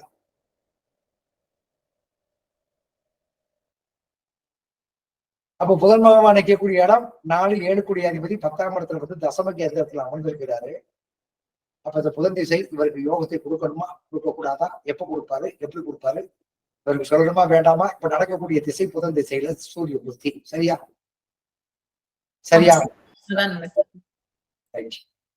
என்ன பண்ணுவாரு? கொஞ்சம் சொல்லுங்க, யாராவது சொல்லுங்க. சும்மா சொல்லுங்க, தப்பு இல்ல. நம்ம எல்லாம் தப்பா இருந்தா கூட திருத்திக்கிறதுக்கு நம்ம வகுப்பே போட்டுருக்கோம். புரியுதுங்களா? சொல்லுங்க, தாராளமா சொல்லுங்க. சொன்னாதான் நீங்க எந்த அளவுக்கு இதை உள்வாங்கி இருக்கிறீங்க, இதை சரி பண்ணலாம், அடுத்து நீங்க வகுப்புக்கு வரும்போது சரி பண்ணலாம்னு எனக்கு தெரியும். கொஞ்சம் சொல்லுங்க ப்ளீஸ். புதன் தசையில 50-50 தான் இருக்கு ஐயா. 50% நன்மையா இருக்கும், 50% தீமையா இருக்கும். சரி, ஓகே. புதன் பாதகாதிபதி யாருக்கு? இவருக்கு பாதகம். அப்போ புதன் திசை இவருக்கு பாதகத்தை செய்யும். சரியா? ஆமா. சரி, அடுத்து அதான் சொல்லுங்க. புதன் அஷ்டமாதிபதி சாரம், மற்ற பாதகாதிபதினால பாதகம். புதன் பகவான் சுக்கிரனுடைய நட்சத்திரத்துல இருக்கிறதுனால பாதிப்படைவார். அதான் கரெக்டா? புதன் பகவான் பெருசா நல்லது பண்ண மாட்டாருங்க. பாதகாதிபதி. 2வது 8ஆம் அஷ்டமாதிபதி சாரத்தில் நிக்கிறாருங்க. 3, 8 குடி சாரம் வாங்கி நிக்கிறாருங்க. புதன் திசை இவருக்கு பயணிக்காது. சரி, புதன் திசை பயணிக்கிற விட்டுருங்க, புதன் திசையை விட்டுறலாம். இந்த புதன் திசைக்கு முன்னாடி என்ன திசை நடந்துச்சு? சனி திசை. அப்ப சனி திசை அவருக்கு யோகத்தை கொடுத்துருச்சா?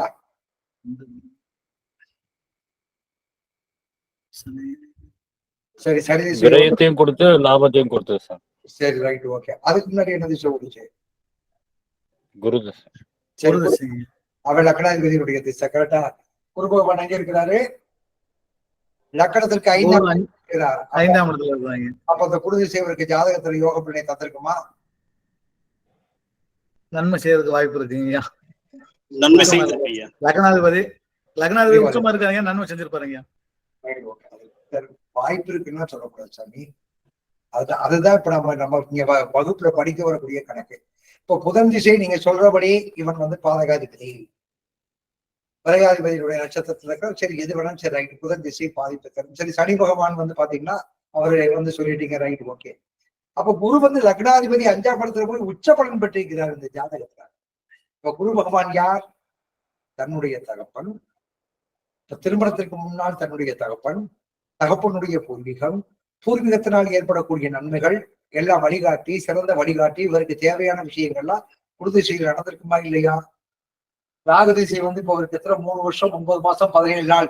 அதுக்கப்புறம் 19 வயசு வரைக்கும், 16 வயசு 20 வயசு வரைக்கும் இவருடைய வாழ்க்கையில குரு பகவான் ராஜயோகத்தை கொடுக்கணுமா வேண்டாமா?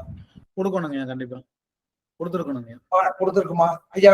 நான் குரு திசை உங்களுக்கு பிடிச்சதுக்கு நான் முத்துகிருஷ்ணன் சார். வாங்க சார். அதாவது குரு திசையில எனக்கு கடைசி ஒரு 3 வருஷம் நல்லா இருந்ததுயா. சரி, 3 வருஷம் மட்டும் நல்லா இருந்தது. ஆமா ஆமா. நான் குரு திசையில நடந்த சம்பவம் வந்து +2ல வந்து ஸ்டேட் செகண்ட் எடுத்தேன்யா. அடுத்து வந்து எனக்கு ராஜபாளையம் பாலிடெக்னிக்ல சீட்டு கிடைச்சது. இது ரெண்டும் நல்ல விஷயம் நடந்ததுயா. மற்றபடி நான் ஆவரேஜ் ஸ்டூடெண்ட் தான். நான் வந்து சரி, அப்போ குரு திசை முடிஞ்ச உடனே சனி திசை உங்களுக்கு யோக பலனை தரல, கரெக்டா? சனி திசையில வந்து அம்மா அப்பா 2 பேரையும் இழந்திருக்கேன். ரொம்ப கடுமையா இருந்தது. பாதி இது வந்து எனக்கு வந்து தொழில கொஞ்சம் நல்ல சப்போர்ட்டா இருந்ததுயா. தொழில் ரீதியா ஒரு 8-9 வருஷம் நல்லா இருந்ததுயா. ரைட். இப்ப புதன் திசை சொல்ற அளவுக்கு இல்லையா. இதுக்குள்ளே ரொம்ப சிரமப்பட்டுக்கிட்டு இருக்கிறது புதன் திசையில தான். சரி, ஓகே, ரைட். இப்ப நான் கேட்கிற கேள்விக்கு மட்டும் சொல்லுங்க. உங்க ஜாதகத்துல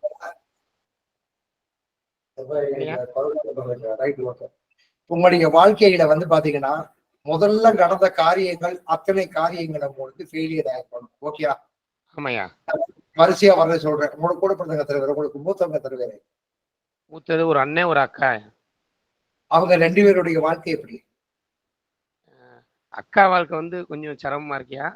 அண்ணன் வந்து என்ன மாதிரி இருக்காருயா. அவர் வந்து ஈபில வேலை பார்க்காரு. ஐயா, நான் அதை கேட்கல.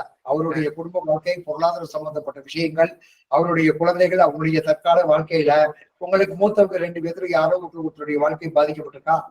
அக்காவோட வாழ்க்கை பாதிக்கப்பட்டிருக்கியா. Right, okay. நீங்க கல்வி வந்து பாத்தீங்கன்னா முதல்ல பள்ளிக்கூடம் போனாலும் சரி, ஹை ஸ்கூல் போனாலும் சரி, நீங்க படிக்க போனாலும் சரி, முதல்ல படிக்கக்கூடிய படிப்பு தடையாகி அடுத்து 2வது வரக்கூடிய கல்வியில தான் நீங்க கல்வி கட்டுறீங்களா? டிப்ளமோ வரைக்கும் எதுவும் தடை இல்லாம அப்படியே வந்துட்டீங்க. இடையில எதுவும் பிரேக் ஆகலையா? பிரேக் ஆகல சாமி, நான் அதை சொல்லவல்ல. முதல்ல அந்த படிப்பு சம்பந்தப்பட்ட விஷயத்துல முதல்ல போய் அது கொஞ்சம் ஃபெயிலியர் ஆகி 2வது முயற்சி எடுத்தா நீங்க சக்சஸ் ஆயிருப்பீங்க. ஆமாயா. நான் 10 வரைக்கும் சுமாரா தான் படிச்சேன். அப்புறம் +2 டிப்ளமோ நல்லா படிச்சேன். சரி, ரைட், ஓகே. திருமண வாழ்க்கை எப்படி இருக்கு? திருமணத்துக்கு பிறகுதான் எனக்கு வாழ்க்கையே ஒரு பிடிப்பே வந்தது. எனக்கு பிடிப்பே வந்தது, சரியா? ஆமாயா. ரைட், ஓகே, சரி. இப்ப இந்த ஜாதகத்தினுடைய அமைப்புக்கு குரு பகவானோ சனி பகவானோ புதன் பகவானோ இந்த ஜாதகத்துல ஒரு பெரிய ஒரு சப்போர்ட்டிங் கிடையாது. சப்போர்ட்டிங் அவங்களாம் பாதிப்பெல்லாம் கிடையாது. இந்த ஜாதகத்திற்கு கடுமையான பாவி யார் தெரியுமா? செவ்வாய் தான் கடுமையான பாவி. 2016, 17, 18 காலகட்டங்கள் உங்க வாழ்க்கையை புரண்டு போடுச்சா? ஆமாயா. 2016, 17, 18 காலகட்டங்கள் உங்க வாழ்க்கையை புரட்டி போட்டிருக்கணும். ஆமாயா. கொஞ்சம் கடும் சிரமத்துல இருந்தேன். கடும் சிரமம் இல்ல, உங்களுடைய யதார்த்தமான வாழ்க்கை, யதார்த்தமான சூழ்நிலை, யதார்த்தமான அடிப்படை ஆதாரங்கள் அத்தனையும் வந்து பாத்தீங்கன்னா புயல் அடிச்ச மாதிரி சுத்தமா ஒரு சொல்லிட்டு சுத்தமா தொடச்சிட்டு போயிடுச்சே. 18க்கு பின்னாடி மீண்டும் பழையபடி நீங்க எதிர்த்து வந்துட்டு இருக்கிறீங்க, கரெக்டா? ஆமாயா. என்ன தொழில் பண்ணிட்டு இருக்கிறீங்க? நான் வந்து டெக்ஸ்டைல் மில்லுல வந்து மேனேஜரா இருக்கேன். சரிங்க சார், மேனேஜரா தான் இருக்கிறீங்க, சரியா? ஆமாயா. இன்னும் வந்து சுயதொழில் பண்றதுக்கு முயற்சி எடுத்துக்கிறீங்களா? முயற்சி எடுத்து முன்னேற்ற முடியலையா? இல்லையா, சுயதொழில் நான் இது வரைக்கும் பண்ணவே இல்லையா. பண்றதுக்குண்டான சூழ்நிலைகளே வந்திருக்காது, கரெக்டா? வாய்ப்பு வரலையா. உங்களுக்கு கீழே வேலை செய்யறவன் எப்பவுமே உங்களுக்கு தலைவலியா இருப்பான் ஒண்ணு. ஆமாயா, கரெக்டியா. நீங்க கீழே வேலை செய்யற நீங்க சொல்றதை கேட்க மாட்டான், சரியா? ஆமாயா. அது போக நீங்க வேலை செய்கிற நிர்வாகம் எத்தனை வருஷமா அந்த நிர்வாகத்துல வேலை செஞ்சுட்டு இருக்கிறீங்க? இப்போதைக்கு நான் 1 வருஷமா வேலை பார்க்கேன். என்னால ஒரு இடத்துல அதிக நாள் வேலை பார்க்க முடியலையா. 4 வருஷம் 3 வருஷம்லாம் நான் மாறி மாறி போயிருவேன். முடியாது. என்ன காரணம் அப்படின்னு கேட்டீங்கன்னா, இப்ப நான் சொன்ன சிம்மராசி மண்டலத்துல சனியும் ராகுவும் இருந்தால், இந்த ராசி மண்டலத்துல சனி பகவான் இருந்தாலே இந்த ஜாதகத்துல தொழிலே உள்ள போக முடியாது. ஆனா சிம்மராசி மண்டலத்துல போய் இருந்தா ஜாதகத்தினுடைய அடிப்படையில ஒரு நிரந்தரமான நிலையாக ஒரு தொழில கடைசி வரைக்கும் நிற்க முடியாது. இவருக்கு செவ்வாய் தான் கடுமையான பாவி அப்படின்னு சொன்னா நீங்க நம்புவீங்களா? இவருடைய ஜாதகத்துல அடிப்படை படிப்பு எவ்வளவு படிச்சிருக்கீங்க சாமி? டிப்ளமோ டெக்ஸ்டைல் டெக்னாலஜியா. பெருசா படிப்பு இல்ல, சரியா? ஆமாயா. சரி, இப்ப உங்களுக்கு குழந்தைகள் எத்தனை குழந்தைகள்? 2 பெண் குழந்தைங்கய்யா. ஆண் வாரிசு இல்ல? ஆண் வாரிசு இல்லையா. ஏன் தெரியுமா உங்களுக்கு? தெரியாதுயா. சரி, ரைட், ஓகே. இப்ப நம்ம ஜோதிடத்துல படிக்க வரவங்க ஜோதிடர்களா இருந்திருப்பீங்க, ஏன் ஆண் வாரிசு இருக்குல்ல? யாருக்காவது தெரியுமா? ரகசியம் தெரியுமா உங்களுக்கு? நவமி தசமி திதியா ஐப்பே இல்லை. குரு 5ல இருக்காருயா, காரகோணம் நாஸ்திதான். அதெல்லாம் பாவக மடத்துல வெங்காயம் கிடையாது. மீனலக்கணத்துக்காதவங்களுக்கு பாத்தீங்கன்னா கடக ராசி மண்டலத்தில் ராகு பகவானோ குரு பகவானோ இருந்தால் அவர்களுக்கு நிச்சயமாக ஆண் உறவுகள் கிடையாது. ஆண் உறவுகள் ஆண் குழந்தைகள் கிடையாது. அவர்களுக்கு பெண் குழந்தைகள் மட்டும்தான் பிறக்கும். இதுதான் கணக்கே. மீனலக்கணத்தில் யார் பிறந்திருந்தாலும் அவர்களுக்கு 5ஆம் இடம் என்று சொல்லக்கூடிய மோட்சராசி மண்டலம் என்று சொல்லக்கூடிய இடத்தில் ராகு பகவானோ குரு பகவானோ இருந்து விட்டால் அவர்களுக்கு ஆண் வாரிசுகள் இருக்காது. அப்படி இருந்தாலும் நிலைக்காது. அப்படி நிலைத்தாலும் சிறக்காது. பருவம் வந்த அனைவருமே காதல் கொள்வதில்லை. காதல் கொண்ட அனைவருமே மனமுடிப்பதில்லை. மனமுடித்த அனைவருமே சேர்ந்து வாழ்ந்ததில்லை. சேர்ந்து வாழ்ந்த அனைவருமே சேர்ந்து போவதில்லை. இது ஒரு கவிஞருடைய பாட்டு. அப்ப இத என்ன கேட்டீங்கன்னா, அடிப்படை கிரகத்தினுடைய தத்துவங்களை நம்ம தெரிஞ்சுக்கிட்டா மட்டும்தான் வரும். இப்ப இடையில இந்த 2 குழந்தைகளுக்கு இடையில ஒரு குழந்தை கன்சீவ் ஆகி டிஸ்பஸ் ஆயிருக்குமே சாமி. ஆமையா, உண்மையா. அது ஆண் குழந்தை. ஏன்னு கேட்டீங்கன்னா, இவருடைய ஜாதகத்துல பாத்தீங்கன்னா ஊழ்வினை கருமாவை பலமாக செய்யக்கூடிய கிரகம் யாரு அப்படின்னு சொல்லி கேட்டீங்கன்னா, இந்த ஜாதகத்துல பாதகாதிபதியோ அல்லது அட்டாதிபதியோ விரையாதிபதியோ கிடையாது. லக்கணத்திற்கு 2ஆம் இடம் என்று சொல்லக்கூடிய செவ்வாய், 2ஆம் இடத்துக்கு அதிபதி, 9ஆம் இடத்துக்கு அதிபதி என்று சொல்லக்கூடிய செவ்வாய் தான் இவருடைய வாழ்க்கையில பிறந்த காலகட்டத்திலிருந்து இன்று வரை ஒரு பாக்கியஸ்தானத்துக்கு ஒரு நிலையான குடும்பம், நிலையான வருமானம், நிலையான வசதிகள் கிடைக்காமல் இன்று வரை இவர் போராடி கொண்டுதான் இருப்பார். இவருக்கு செவ்வாயினுடைய கிரகதோஷத்தை நிவர்த்தி பண்ணாத வரை இவருடைய வாழ்க்கையில தடுமாறித்தான் போகும். ஆனால் புதன் பகவான் கண்டிப்பாக நிச்சயமாக ஒரு நல்ல மாற்றத்தையும் ஏற்றத்தையும் செய்து கொடுப்பார். எப்பொழுது செய்து கொடுப்பார் என்று சொன்னால் அதுல சில சூட்சும ரகசியமான விஷயங்கள் கிரகங்களுடைய கணக்கு யார் பிறந்தாலும் கடகராசியின் குரு ஆண் வாரிசுகள் ஓகேங்களா? திருமண பொருத்தம் பார்க்கும்போது ஏண்டா ராகு எது பாக்குறான் அப்படின்ற விஷயம் அந்த கோச்சாரத்துக்கு நம்ம பார்க்கணும். செவ்வாயை ஏன் பாக்குறான்ற கணக்கெல்லாம் சொல்லணும். உங்களுக்கு பூர்வீக பூமி இல்ல சாமி, இருந்தாலும் உங்களுக்கு பயனளிக்காத சாமி உண்டா இல்லையா? ஆமையா, பூர்வத்துல இல்லையா? இல்ல. ஒரு சின்ன இடத்துல ஒரு இடத்துல ஒரு வாடகைக்கு இருந்தா கூட ஒரு 2 வருஷம் 3 வருஷம் உங்களுக்கு நிறைய நீங்க இருக்க பாக்கீங்க, அதுக்கு இருக்கிற உங்களுக்கு விட மாட்டா. தெரியுமா உங்களுக்கு? ஆமையா. எத்தனை இடத்துல வாடகைக்கு இருந்துட்டு வாடகை கொடுக்க முடியாம வெளியேறி போன நாட்கள்லாம் நிறைய இருந்திருக்கு உங்களுக்கு. ஆமையா, நீங்க சொன்னது உண்மைதையா. என்னால ஒரு இடத்துல வாடகைக்கு இருக்க முடியாது. இருக்கிற வீடே வீட்டுக்காரமா பேர்ல உள்ள வீடுதையா. Right, okay. இதுக்கு என்ன சொல்ல இப்ப நம்ம என்னடா தசாபதியை முதல் திசையை சொல்லி போட்டிருந்தாலும் என்னத்தையும் சொல்லிட்டு இருக்கிறான்னு சொல்லி நினைக்க வேண்டாம். தயவு செய்து நினைக்க வேண்டாம்.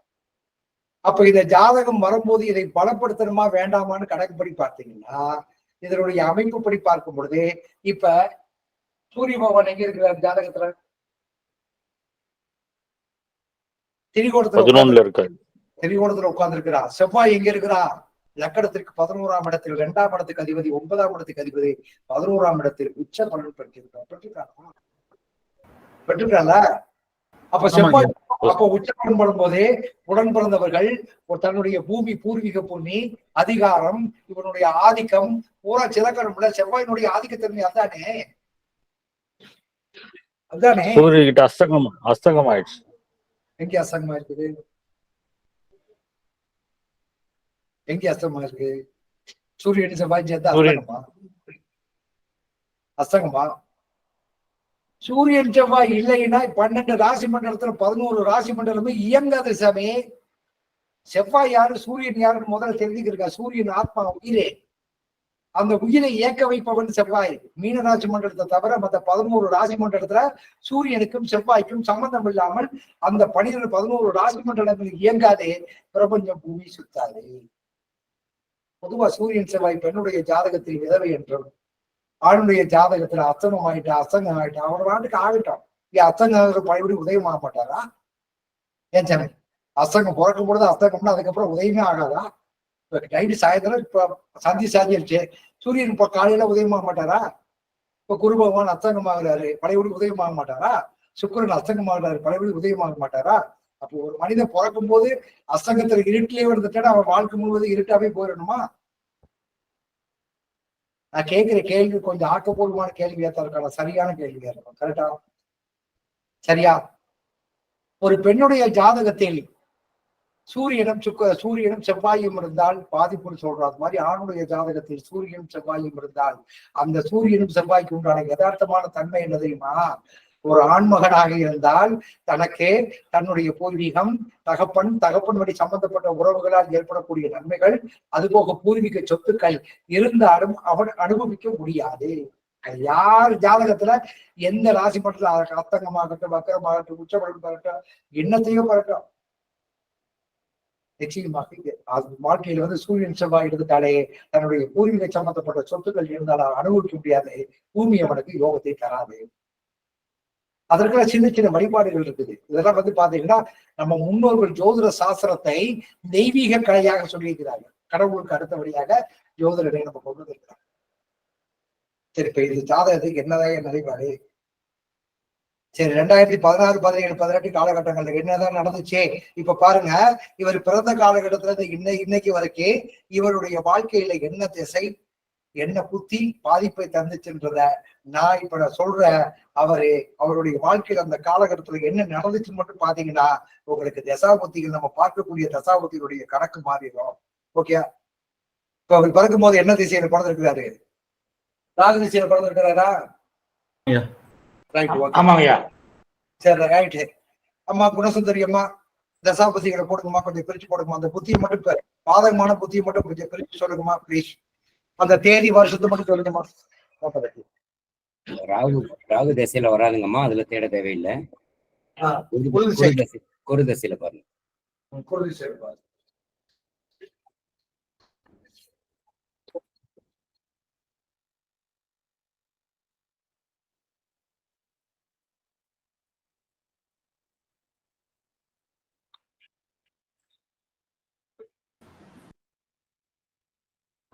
குரு திசையில சந்திர புத்தி எழுதுங்க. குரு திசையில் சந்திர புத்தி. அதே சொல்லுங்க சொல்லுங்க சார். வருஷத்துக்கு அம்மா சொல்லட்டும்.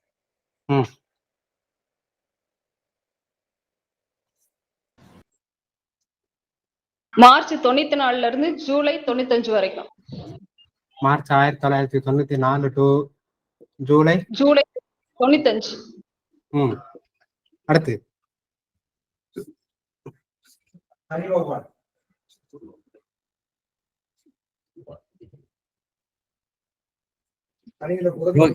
சந்திரன் சனி திசையில புதன் வருமா சந்திரன் வருமா?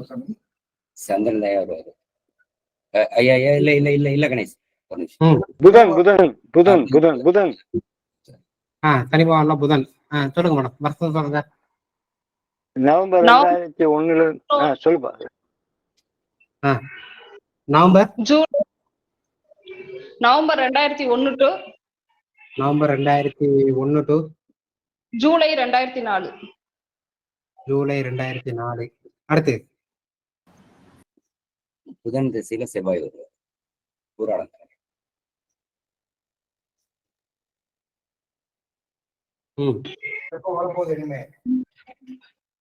மே 2026 இருந்து மே 2027 வரைக்கும்.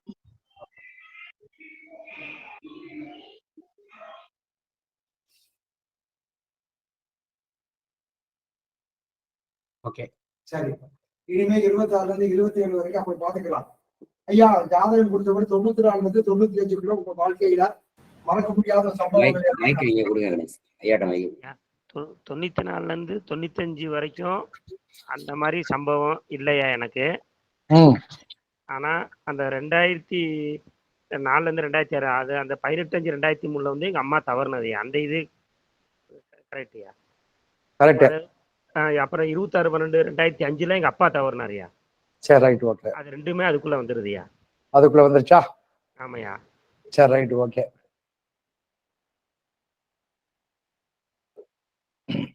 அப்ப இந்த 2 சம்பவங்கள் நடக்கும் போதே கடகராசி மண்டலத்துல சனி பகவான் பயிற்சியானான்னு பாருங்க. 2001ல இருந்து 2004க்குள்ள கோச்சார சனி கடகத்துல பயிற்சியானான்னு பாருங்க. எல்லாரும் பாருங்க ப்ளீஸ். கொஞ்சம் புதுசா இருந்தா நம்ம இதுக்கு வந்தவங்க வகுப்புக்கு வந்தவங்க எல்லாம் கொஞ்சம் பாருங்க.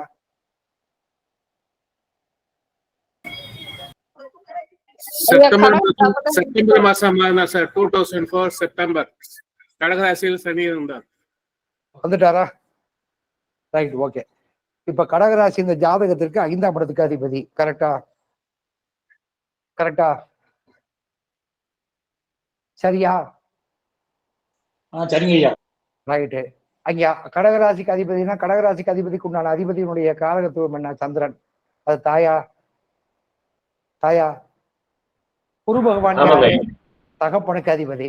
அங்க உட்கார்ந்துருக்கிறாரா? அப்ப இது என்ன? அப்ப தாயை குரு பகவான் வந்து பாத்தீங்கன்னா லக்னாதிபதி 5ல உச்சபலன் பெற்றிருக்கிறாரு. ஏன் தாயையும் தகப்பனுக்கு இவர் கர்மகாரியம் பண்ண வச்சாரு? அப்ப நடக்கக்கூடிய திசை என்ன திசை? சனி திசையில புதன் புத்தி. ஏன் சனி பகவான் கடகத்துக்கு வந்தாரான்னு கேட்டேன்னா இந்த ஜாதகத்துல இதுதான் கணக்கு. இதுதான் கணக்கு.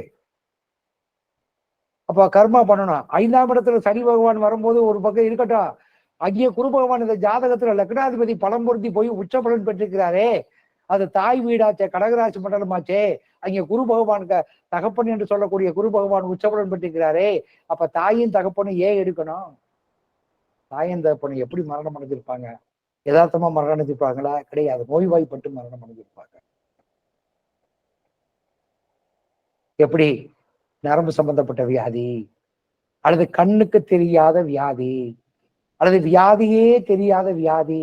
இப்படித்தான் நீண்ட நாட்கள் இருந்து மரணம் அடைஞ்சிருப்பாங்க. உண்டா இல்லையா சாமி?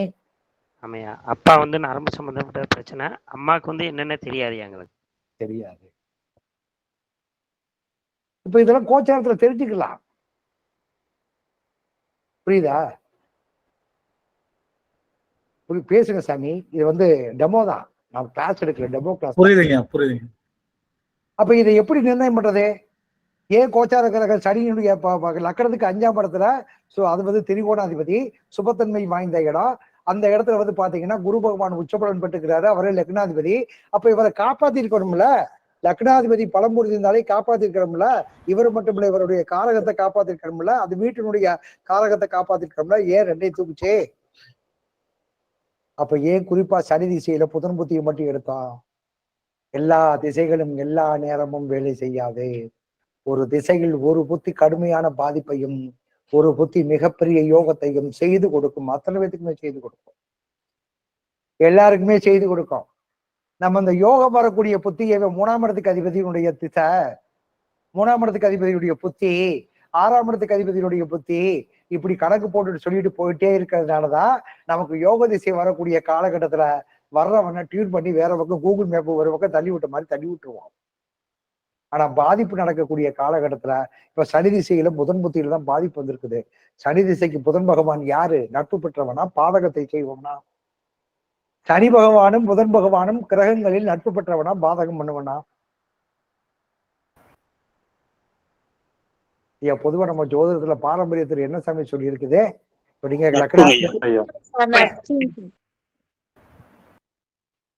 சனியும் புதனும் எப்படி 2 பேரும் நட்பு. சரி, நட்பு பெற்றவன். நட்பு பெற்றவன் புத்தியில ஏன் சாமி தாய்க்கு தகப்பனுக்கு கர்மகாரியத்தை பண்ணி வச்சா? வைக்க கூடாதுல்ல. நான் கேட்கிற கேள்வி சரியா தவறா?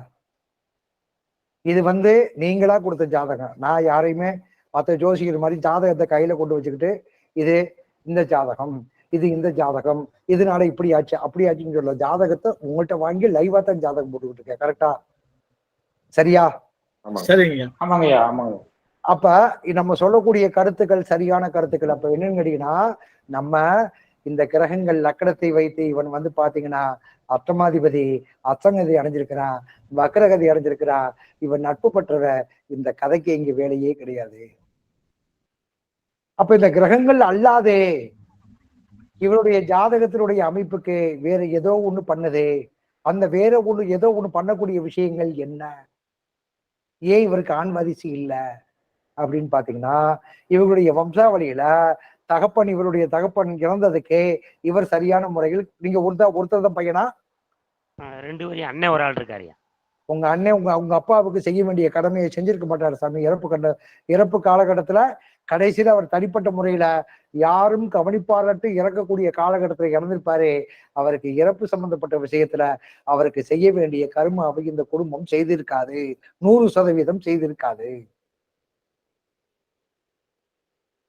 உண்டா இல்லைங்களா?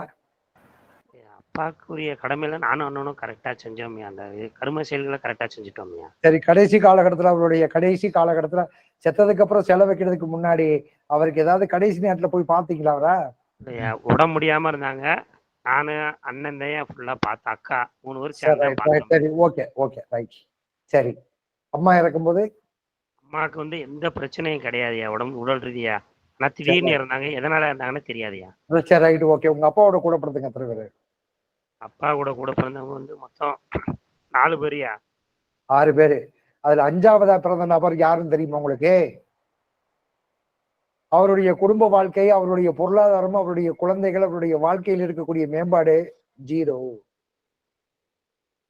5ஆவதா பிறந்தவர் யாரு? உங்க அப்பாவோட கூட பிறந்தவங்க 4 பேரா 6 பேருங்களா சார்? 4 பேரு 6 பேரு. 4 பேருயா. 4ங்கய்யா 4. சரி ரைட் ஓகே. 2ஆவதா உங்க அப்பாவுடைய 2ஆவதா பிறந்தவர் யாரு? 2வது பிறந்தது ஒரு தங்கச்சியா. அவங்க வாழ்க்கை, குடும்ப வாழ்க்கை எப்படி இருந்தது, பொருளாதாரம் எப்படி இருந்தது, அவங்க குழந்தைகளுடைய முன்னேற்றம் எப்படி? அவங்களுக்கு குழந்தை கிடையாதுயா. வந்துருச்சா? குழந்தை கிடையாது. இப்போ உங்களுக்கு ஆண் வாரிசு இல்ல, கரெக்டா? ஆமாயா. அப்ப ஏதோ ஒரு விஷயம் உள்ள இருக்குதா இல்லையா? இருக்குதா இல்லையா? ஆமாயா. இருக்குங்க. முத்துகிருஷ்ணன் சார் விடுங்க, மத்தவங்களை சொல்லுங்க. இருக்குங்க. தயவு செய்து சீரியல் பாக்குற மாதிரி பாக்காதீங்க. இது உங்களுக்கு ஆக்கப்பூர்வமான விஷயத்தை சொல்றேன் நான். அப்ப கோச்சார பலன்களை தயவு செய்து எதுக்கு இப்ப இவ்வளவு தூரம் நான் சொல்ல வரேன்னு சொல்லி கேட்டீங்கன்னா, கிரகங்கள் கோச்சார கிரகங்களை படிப்பதற்கு முன்னால் அதற்கென்று சில விதமான 12 நட்சத்திர ராசி மண்டலத்திற்கும் 9 கோள்களுக்கும் எல்லாத்துக்குமே ஒரு பவர் உண்டு. ஐயா, நீங்க முதல்ல முக்கியமாக நீங்க செய்ய வேண்டிய விஷயம் என்ன அப்படின்னு சொல்லி கேட்டீங்கன்னா, உங்களுக்கு பாக்கியஸ்தானத்தை நீங்க செவ்வாய் என்ற கிரகத்தை நீங்க நிவர்த்தி பண்ணியே ஆகணும். ஆனா உங்களுக்கு லக்கணத்துக்கு செவ்வாய் பலமானவனாக இருக்கலாம், பலம் பொருந்திய இடத்தில் இருக்கலாம். ஆனால் செவ்வாய் தான் உங்களுடைய ஜாதகத்தில் கடுமையான பாதிப்பை கொடுக்கக்கூடிய கிரகமாக மாறுகிறது. யாரோ ஒருத்தர் சொன்னாரு, இந்த ஜாதகத்துக்கு செவ்வாய் அஸ்தங்கதி அடைஞ்சிருக்கு, ஏன்னா சூரியனோடு சேர்ந்ததுனால அஸ்தங்கதி அடைஞ்சிருக்குன்னு சொல்லியிருக்கிறாரு. அது ஜோதிடத்துல சொல்லப்பட்ட விதி. ஆனால் அஸ்தங்கம் என்பது ஒரு கிரகம் 2 பேரும் ராசி கட்டத்துல சேர்ந்ததுனால அஸ்தங்கம் பாத்தீங்கன்னா விஞ்ஞான ரீதியாக கிடையாது. ராசி மண்டலத்துல சூரியனும் செவ்வாயும் சேர்ந்து இருக்குது, ரைட் ஓகே, அஸ்தங்கம் ஓகே. ஆனா விஞ்ஞான ரீதியாக சூரிய பகவான் எங்க இருக்கிறாரு, செவ்வாய் பகவான் எங்க இருக்கிறாருன்னு கேட்டீங்கன்னா, நல்லா தெரிஞ்சுக்கிறீங்க. நம்முடைய பூமியினுடைய மேற்பரப்பு மேல தன்னுடைய 7ஆம் பார்வையாக எந்தெந்த கிரகம் பார்க்கிறதோ, 7ஆம் கிரகமாக எந்த கிரகங்கள் மட்டும் பார்க்கிறதோ அது பூமிக்கு மேல்பரப்பில் இருக்கக்கூடிய கிரகம். 3 பார்வைகளாக பார்க்கக்கூடிய கிரகங்கள் பூமிக்கு கீழ்வட்டத்தில் இருக்கக்கூடிய கிரகங்கள். அப்ப 7ஆம் பார்வையாக என்னென்ன கிரகங்கள் ராசி மண்டலத்தில் தன்னுடைய 7ஆம் பார்வை மட்டும் பார்க்கிறது, அதை மட்டும் சொல்லுங்க. 7ஆம் பார்வையாக எத்தனை கிரகம் தான் இருக்கக்கூடிய இடத்திற்கு ஒரே பார்வை 7ஆம் பார்வையாக மட்டும் பார்க்கக்கூடிய கிரகம் எது? சூரியன், புதன், சுக்கிரன். சூரியன், சந்திரன், புதன், 4 கிரகங்கள். ஓகே, சூரியன், சுக்கிரன், புதன், சந்திரன் 4 கிரகம். அந்த 4 கிரகம் எங்க இருக்குதுன்னு கேட்டீங்கன்னா நம்முடைய பூமிக்கு மேல்வட்டத்துக்கு இருக்குது. 3 பார்வை பெறக்கூடிய கிரகங்கள், பூமிக்கு கீழே இருக்கக்கூடிய கிரகங்கள் செவ்வாய் 4, 7, 8 பார்வை. அதற்கடுத்து குரு பகவான் 5, 7, 9 பார்வை. அதற்கப்புறம் சனி பகவான் 3, 7, 10 பார்வை. அப்ப இந்த பூமிக்கு கீழ் இருக்கக்கூடிய கிரகங்களுடைய கணக்குகள் தான் சனி பகவான் இதுக்காக கர்மகாரகனாகவும் ஜீவனகாரகனாகவும் அதுபோக ஆயுள்காரகனும் மாறுகிறார். குரு பகவான் வந்து பாத்தீங்கன்னா, அதாவது கல்விக்கு அதிபதியாகவும் சிறந்த வழிகாட்டுக்கு அதிபதியாகவும் இந்த உலகத்தில் பிறக்கக்கூடிய அனைத்து உயிர்களுக்கும், அதாவது அடுத்த ஜெனரேஷனை உருவாக்கக்கூடிய உயிர்களை உருவாக்கக்கூடிய தன்மைக்கு கருவுக்கு காரகனாக இருக்கின்றான். குழந்தைக்கு காரகன் அல்ல. குழந்தை உருவாகுவதற்கு உண்டான விதைக்குள்ளே இருக்கக்கூடிய வீரியத்தினுடைய கணக்காக குரு பகவான் இருக்கிறார். அதனாலதான் அவனை புத்திர காரகன் என்று சொல்றான். அப்ப சூரிய பகவான் நம்முடைய பூமியிலிருந்து கிட்டத்தட்ட 360 கோடி மைல் தூரத்தில் இருக்குது. ஆனா செவ்வாய் நமக்கு பூமிக்கு கீழ்வட்டத்தில் இருந்து 270 கிலோமீட்டர் தூரத்தில் இருக்குது. ஒரு ராசி மண்டலத்தில் கிரகங்கள் 2 பேரும் இணைந்ததுனால அது அஸ்தங்கம் என்று சொல்லப்பட்டாலும் சூற அறிவியல் ரீதியாக இருக்கான்னு கேட்டீங்கன்னா இல்ல, வாய்ப்பு இல்லை. அப்ப ஏன் சூரியன் சரிக்கு இவ்வளவு கடுமையான சூழ்நிலைகள் இருக்குன்னா அதுவும் சில விதமான கணக்குகள் இருக்குது. சூரியன் ஆத்மா, அந்த உயிருக்கு காரகன் யாருன்னு கேட்டீங்கன்னா, உடம்புல தாய் கிரகம் என்று சொல்லக்கூடிய சந்திரன் இருந்தாலும் உயிருக்கு ஆத்மா என்று இருந்தாலும் அந்த உயிரை இயக்கக்கூடியவன் யாருன்னு கேட்டீங்கன்னா செவ்வாய் தான். செவ்வாய் இல்லாவிடில் இந்த உலகத்தில் எந்த விதமான இயக்கமுமே நடக்காது. அது கோமா ஸ்டேஜில் போய் படுத்து கிடக்கக்கூடிய கணக்கு, இயங்காதது, அது முடிஞ்சு போனது, அது டெத் ஆகி போனது, அப்படித்தான் கணக்கு சொல்லுமே ஒழிய இயங்காத விஷயத்திற்கு கணக்கு என்னன்னு கேட்டீங்கன்னா செவ்வாய் தான் சொல்லணும். ஏன்னு கேட்டீங்கன்னா இந்த மீனராசி மண்டலம் என்பது தாயினுடைய கருவில் இருக்கக்கூடிய கருப்பையில் இருக்கக்கூடிய கணக்கே. மீனராசி மண்டலம் உலகத்தில் இருக்கக்கூடிய அனைத்து உயிர்களுக்கும் உற்பத்தியை பண்ணக்கூடிய இடம், விதை வளரக்கூடிய இடம். தாயினுடைய கருப்பை, அது பறவையாக இருந்தாலும் சரி, பாம்பாக இருந்தாலும் சரி, பச்சையாக இருந்தாலும் சரி, யாராக இருந்தாலும் சரி, அது கரு உருவாகக்கூடிய இடம் அந்த மீனராசி மண்டலம். இப்ப 11 ராசி மண்டலத்திற்கும் சூரியனுக்கும் செவ்வாய்க்கும் என்ன தொடர்புன்னு பார்க்கலாமா? இந்த 12 ராசி மண்டலம் எப்படி இந்த 11 ராசி 12 ராசி மண்டலத்துல இது கடல் ராசி, மோட்ச ராசி, இது வந்து பாத்தீங்கன்னா வடகிழக்கு திசையை நோக்கி இருக்கக்கூடிய ராசி. இதுல வந்து வாஸ்து சம்பந்தப்பட்ட விஷயத்துக்கு உண்டான கணக்கே. ஏன் வடகிழக்குல நீரூட்டம் இருக்குதுன்னு கேட்டீங்கன்னா நம்முடைய பூமி மேற்கு பக்கமாகவும் தென்கிழக்கு பகுதியும் சாய்ந்து இருக்கிறது. இதுதான் பூலோகத்தினுடைய அமைப்பு. இதை வாஸ்துக்கு கூட கொண்டு போய் சேர்த்தலாம். அதனுடைய கணக்கு என்பது வேறு.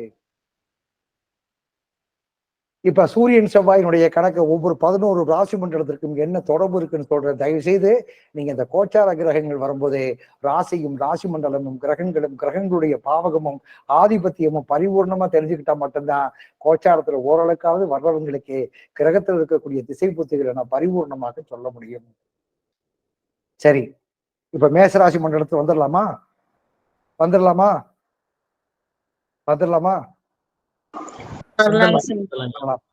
மேசராசி மண்டலம் யாருடைய ஆட்சி பலம் பெற்ற ராசி? கணேஷ் எழுதுங்க. கணேஷ் கணேஷ் ஜாதகம் கொடுத்தவருக்கு முடக்குக்கும் தீதிக்கும் வழிபாடு சொல்லிடலாம். அவருக்கு வழிபாடு சொல்றதுக்கு தெளிவான முறையில் சொல்லிடலாம். கணேஷ் பாப்பாடே ஒடியா. மேசராசி மண்டலத்திற்கு 11 ராசி மண்டலத்திற்கும் சூரியனுக்கும் செவ்வாய்க்கும் என்ன தொடர்புன்னு தெரிஞ்சுக்கிறீங்க தயவுசெய்து. அதுபோக மிதுன ராசி மண்டலம், சிம்ம ராசி மண்டலம், தனுசு ராசி மண்டலம், கும்பராசி மண்டலத்துல கிரகங்கள் உச்சநீச்சமாகுதா?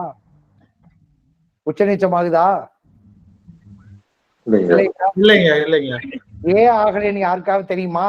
நமக்கு முன்னோர்கள் ஜோதிடம் சொல்லி கொடுத்தாங்களா? ஏன் இந்த 4 ராசி மண்டலம் என்ற அனாத ராசியலா?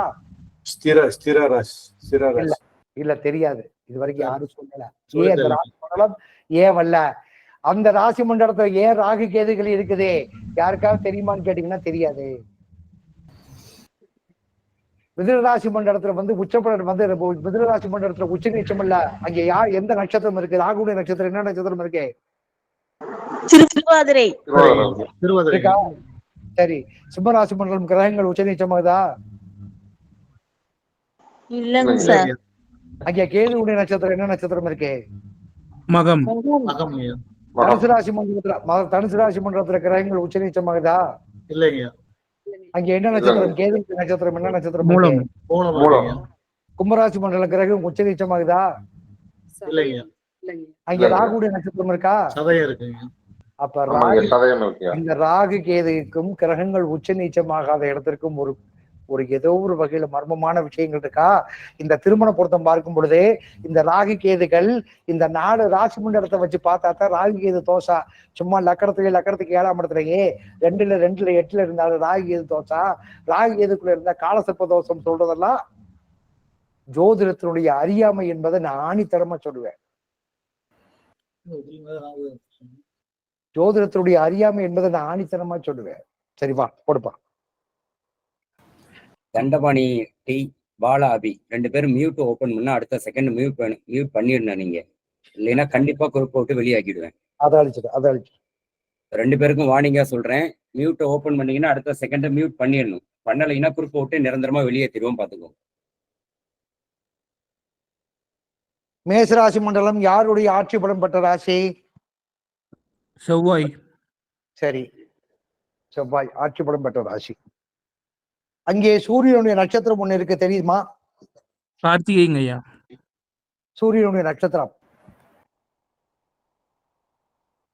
செவ்வாய் ஆட்சி பலம் பெற்றுக்கு. நட்சத்திரம் என்ன நட்சத்திரம்? கிருத்திகை நட்சத்திரம் இருக்கா? ஆமாங்க ஐயா. Right, okay. அடுத்து என்ன ராசி?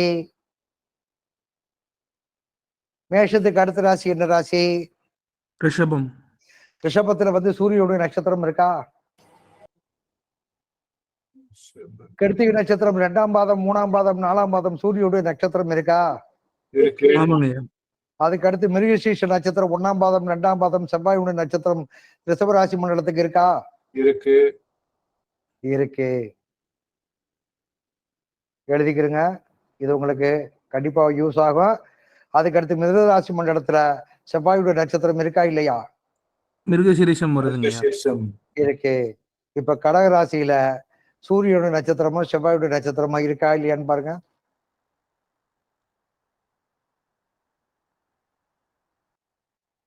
சூரியனுடைய நட்சத்திரமும் செவ்வாயுடைய நட்சத்திரமும் இருக்கா இல்லையான்னு பாருங்க.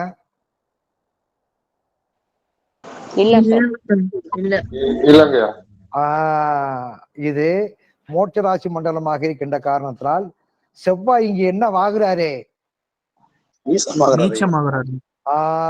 போடுப்பா.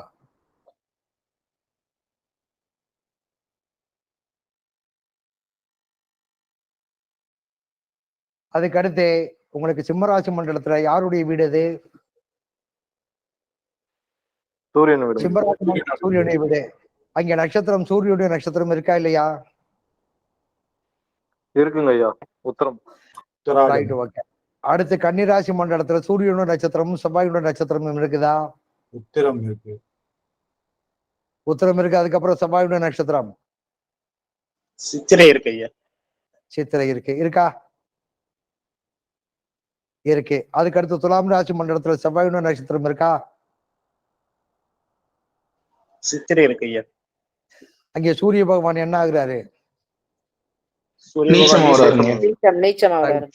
Right, okay. அப்ப சூரியனுக்கும் செவ்வாய்க்கும் நீச்சமோ உச்சமோ ஏதோ ஒரு தொடர்பு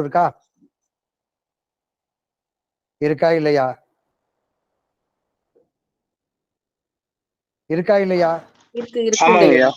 இருக்கு. ரைட். அடுத்து விருச்சிக ராசி மண்டலத்துல சூரியனுக்கும் செவ்வாய்க்கும் நட்சத்திரம் இல்ல, ஆனா செவ்வாய் என்ன ஆகுறாரு? 2வது ஆதிபத்தியம் என்று சொல்லக்கூடிய 8வது ஆதிபத்தியமாக செவ்வாய் ஆட்சி பலம் பெறுகிறாரா? Right, okay. அடுத்து தனுசு ராசி மண்டலத்துல சூரியனுடைய நட்சத்திரம் இருக்கா? உத்தராடம் இருக்கு. Right, okay. மகர ராசி மண்டலத்துல அதே உத்தராடம் இருக்கு. அதுக்கடுத்து செவ்வாயுடைய நட்சத்திரம். அதுக்கடுத்து கும்பராசியில அவிட்டம் இருக்கு ஐயா. மீனத்துல கிடையவே கிடையாது. சூரியனுக்கும் செவ்வாய்க்கும் நட்சத்திரமும் கிடையாது. அதுல இருக்கக்கூடிய அதாவது உச்சமோ நீச்சமோ ஆட்சியோ பார்வையோ எதுவும் கிடையாது. மீனராசி மண்டலத்திற்கு செவ்வாய் கிடையாது. அது கற்பராசி, மோட்ச ராசி. முன் ஜென்மத்தில் இருக்கக்கூடிய கர்மாவை, அதாவது நான் யோக கர்மாவாக இருந்தாலும் சரி, பாவ கர்மாக இருந்தாலும் சரி, இந்த உலகத்துல மீண்டும் அதை நிவர்த்தி பண்ணுவதற்காக வேண்டி வரக்கூடிய ராசி. தாயினுடைய கருப்பை, முட்டையில் இருக்கக்கூடிய அந்த பனிக்கூடத்துல இருக்கக்கூடிய ஜவ்வு, மேல இருக்கக்கூடிய சவ்வு. நம்மளுடைய பூமிக்கு தாய் ராசி எதுன்னு கேட்டீங்கன்னா ஓஷனுடைய அமைப்பு. ஓசோன் இல்லைன்னா இந்த பூமியில வந்து யாரும் மனிதர்கள் வாழ முடியாது. சூரியனுடைய வெப்பத்தினால் எரிஞ்சு பஸ்பமாயிடுவோம். சூரியனுடைய வெப்பம் உயிர் காக்கக்கூடிய வெப்பம், செவ்வாயினுடைய வெப்பம் ஆற்றலை உருவாக்கக்கூடிய வெப்பம். ஆகையினால இது ரெண்டையும் சேர்ந்ததுனால, சூரியன் செவ்வாயோட சேர்ந்ததுனால அஸ்தங்காதம் அடைஞ்சிருச்சுன்னா இது வந்து சொல்லலாமே ஒழிய சாத்தியக்கூறுகள் அறிவியல் ரீதியாக கிரகங்களுடைய அமைப்புகள் இருக்குமான்னு சொல்லி கேட்டீங்கன்னா அதுதான் இல்லை. சரியா?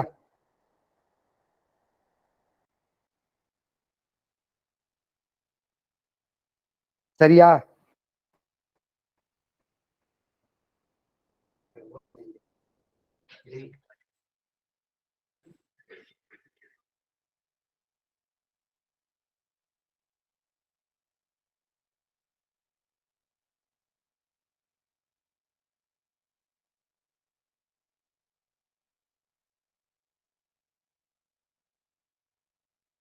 எல்லாரும் நோட் பண்ணிட்டீங்களா? பண்ணிட்டோங்க ஐயா, பண்ணிட்டோம். ஐயா முத்துகிருஷ்ணன் சார், சொல்லுங்கய்யா. நீங்க வந்து உங்கள் ஜாதகத்துல வந்து செவ்வாய் கிரக தோஷத்தையும் சனி கிரக தோஷத்தையும் இந்த சிம்மராசி மண்டலத்தில் இருக்கக்கூடிய சனியினுடைய தோஷத்தையும் ராகுனுடைய தோஷத்தையும் செவ்வாயினுடைய தோஷத்தை நிவர்த்தி பண்ணிட்டாலே உங்க ஜாதகத்துல இந்த புதன் திசையோ மற்ற எல்லா திசைகளும் உங்களுக்கு ஒரு நல்ல மாற்றத்தை தருவதற்குண்டான வாய்ப்புகள் உண்டே. சரிங்கய்யா. ஓகேங்களா? சரிங்கய்யா. இதுவே தருணம் 11ஆம் இடத்துக்கு அதிபதி சனி பகவான். Right, okay, right. திருவாத ஊர்னு சொல்லிட்டு மதுரைக்கு பக்கத்துல மாணிக்க வாசகர் பிறந்த ஊர் இருக்குது. சரிங்கய்யா. அந்த ஊர்ல வந்து பூர நட்சத்திரத்து அன்னைக்கு சரிங்கய்யா. ஒவ்வொரு வருஷமும் வரக்கூடிய ஆவணி மாசத்துல வரக்கூடிய பூர நட்சத்திரத்து அன்னைக்கு போய் சரிங்கய்யா. அங்க வந்து இப்ப சனி பகவானுடைய வந்து பேர் வந்து பாத்தீங்கன்னா மங்கள சனி பகவானாக மாறுவாரு. சரிங்கய்யா. சனி பகவான் திருநள்ளாறு இருக்கக்கூடிய சனி பகவான் மட்டும் இல்ல, எந்திர சனி, மந்திர சனி, சூட்சும சனி, மங்கள சனி, யோக சனின்னு 12 வகையான ராசி மண்டலத்திற்கும் ஒவ்வொருத்தருடைய வாழ்க்கையில இருக்கக்கூடிய சனி பகவானுடைய கணக்குகள் தனித்தனியாக 12 ஸ்தலங்கள் தமிழ்நாட்டுல இருக்குது. அதுல வந்து உங்களுக்கு வழிபடக்கூடிய தெய்வம் வந்து பாத்தீங்கன்னா மங்கள சனி பகவான வழிபாடு பண்ணணும். மதுரைக்கு பக்கத்துல இருக்கக்கூடிய திருவாதவூர் போய் அங்க இருக்கக்கூடிய சிவனை திருமதநாதரை வழிபாடு பண்ணிட்டு சனி பகவானுக்கு வந்து பாத்தீங்கன்னா வந்து ஒரு 2 லிட்டர் 3 லிட்டர் நல்லெண்ணெய் வாங்கி கொடுத்து எண்ணெய் காப்பு போட்டு அர்ச்சனை பண்ணிட்டு வாங்க. ஒவ்வொரு வருஷமும் வரக்கூடிய ஆவணி மாசத்துல வரக்கூடிய பூர நட்சத்திரத்தை அன்னைக்கு போயிட்டு வந்தீங்கன்னு வச்சுக்கிறேங்க, அந்த ஒவ்வொரு வருடமும் உங்களுடைய வாழ்க்கையில ஒரு பெரிய முன்னேற்றங்கள் ஏற்படும், அது உறுதி. அதுக்கு அடுத்தபடியாக திருச்சிக்கு பக்கத்துல விராலிமலைன்னு ஒரு ஊர் இருக்குது, முருகன் கோவில். எழுதிக்கிறீங்க, விராலிமலை. புதுக்கோட்டை டு திருச்சி, புதுக்கோட்டை நியர்பை தான் இருக்கு. புதுக்கோட்டையில இருந்து திருச்சி போற வழியில, புதுக்கோட்டையில இருந்து திருச்சி போற வழியில மொத்தத்துல திருச்சிக்கு வந்து விராலிமலை. இந்த விராலிமலையில உத்திராட நட்சத்திரத்தை அன்னைக்கு போய்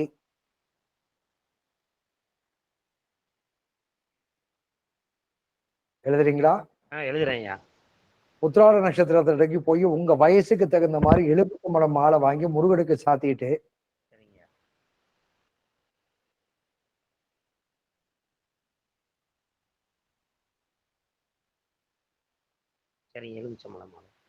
ஒரு அரளி மாலை சாத்திட்டு ஒரு 5 நெய்தீபம் ஏற்றி 5 முறை வலம் வந்துருங்க.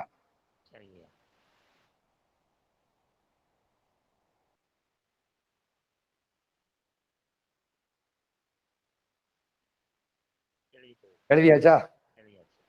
கொஞ்சம் வேகமா எழுது சாமி, எல்லாருமே வெயிட் பண்ணிட்டு இருக்கிறாங்களா? கொஞ்சம் எழுதிட்டு போகும்போது ஒரு சுருட்டு கட்டு வாங்கிட்டு போங்க. இது சுருட்டு கட்டு எதுக்கு அப்படின்னு சொல்லி கேட்டீங்கன்னா, ஒவ்வொருடைய தெய்வத்துக்கும் நெய்வேத்தியம் வைப்பாங்க. சில பேர் சக்கரை பொங்கல் வாங்கப்பாங்க, சில பேர் தயிர் சாதம் வைப்பாங்க, இல்லாட்டா ஏதோ ஒண்ணு வைப்பாங்கல்ல. அது மாதிரி அங்க மலை மேல முருகனுக்கு வேல் அபிஷேகம் பண்ணுவாங்க, வேல் அர்ச்சனை பண்ணுவாங்க. அந்த வேல் அர்ச்சனை பண்றதுக்கு நீங்க கொடுக்கக்கூடிய சுருட்டை கொண்டு பத்த வச்சாங்கன்னா அது ஜவ்வாது வாசமாக மாறிடும், அது ஒரு ஐதீகம். அப்ப அந்த சுருட்டு புகைஞ்சு முருகனுக்கு நெய்வேத்தியமா இருக்கும் பொழுது உங்க மனதில் ஏற்படக்கூடிய புகைச்சல், ஒரு தெளிவில்லாத சூழ்நிலை, போராட்டங்கள், இது பூராகவே முடிவுக்கு வரும். இது ஜோதிட நம்பிக்கையும் ஆன்மீக நம்பிக்கை உள்ளவர்களுக்கு மட்டும். ஓகேங்களா? நிச்சயமாக பண்ணிட்டு வாங்க. உறுதியாக உங்களுடைய வாழ்க்கையில அடுத்து எப்பன்னு கேட்டீங்கன்னா உங்களுக்கு மீனராசி மண்டலத்திற்கு சனி பகவான் கோச்சார சனி பயணிக்கக்கூடிய காலகட்டத்துல உறுதியாக உங்களுக்கு வாழ்க்கையில மாற்றம் வரும். 2025 6வது மாசத்துக்கு மேல மாற்றங்கள் வரும். கண்டிப்பாக இதை பண்ணிக்கிறேன் ஐயா. நவமி திதியா தேய்பிரை? ரைட், ஓகே சாமி. சரிங்க. சனி இங்க செவ்வாய் தான் கடுமையான பாதிப்பு. சரியா? சரிங்க. செவ்வாய் தான் வர்றாரு. ரொம்ப குழப்பக்கூடாது, தெளிவா கொடுத்துடலாம். ஓகே, சரிங்க. ஆமா, இதை மட்டும் நீங்க பண்ணிட்டு வாங்க. வருஷத்துக்கு ஒரு முறை ஆவணி மாசத்துல வரக்கூடிய பூர நட்சத்திரத்தன்னைக்கு திருவாதவூர் போய் அங்க இருக்கக்கூடிய திருமலைநாதரையும் சனி பகவானையும் வழிபாடு பண்ணிட்டு வந்தீங்கன்னா கண்டிப்பாக உங்களுடைய வாழ்க்கையில தடைப்பட்ட பூர்வ ஜென்ம தோஷங்கள் நிவர்த்தியாகி உங்களுக்கு வாழ்க்கையில தொழில் சார்ந்த விஷயங்கள், வருமானங்கள், நிலையான இடம், நிலையான தொழில் உங்களுக்கு உருவாகிறதுக்கான வாய்ப்பு உறுதியாக உண்டு. இதுதான் என்னுடைய கணக்கு. ஓகேங்களா?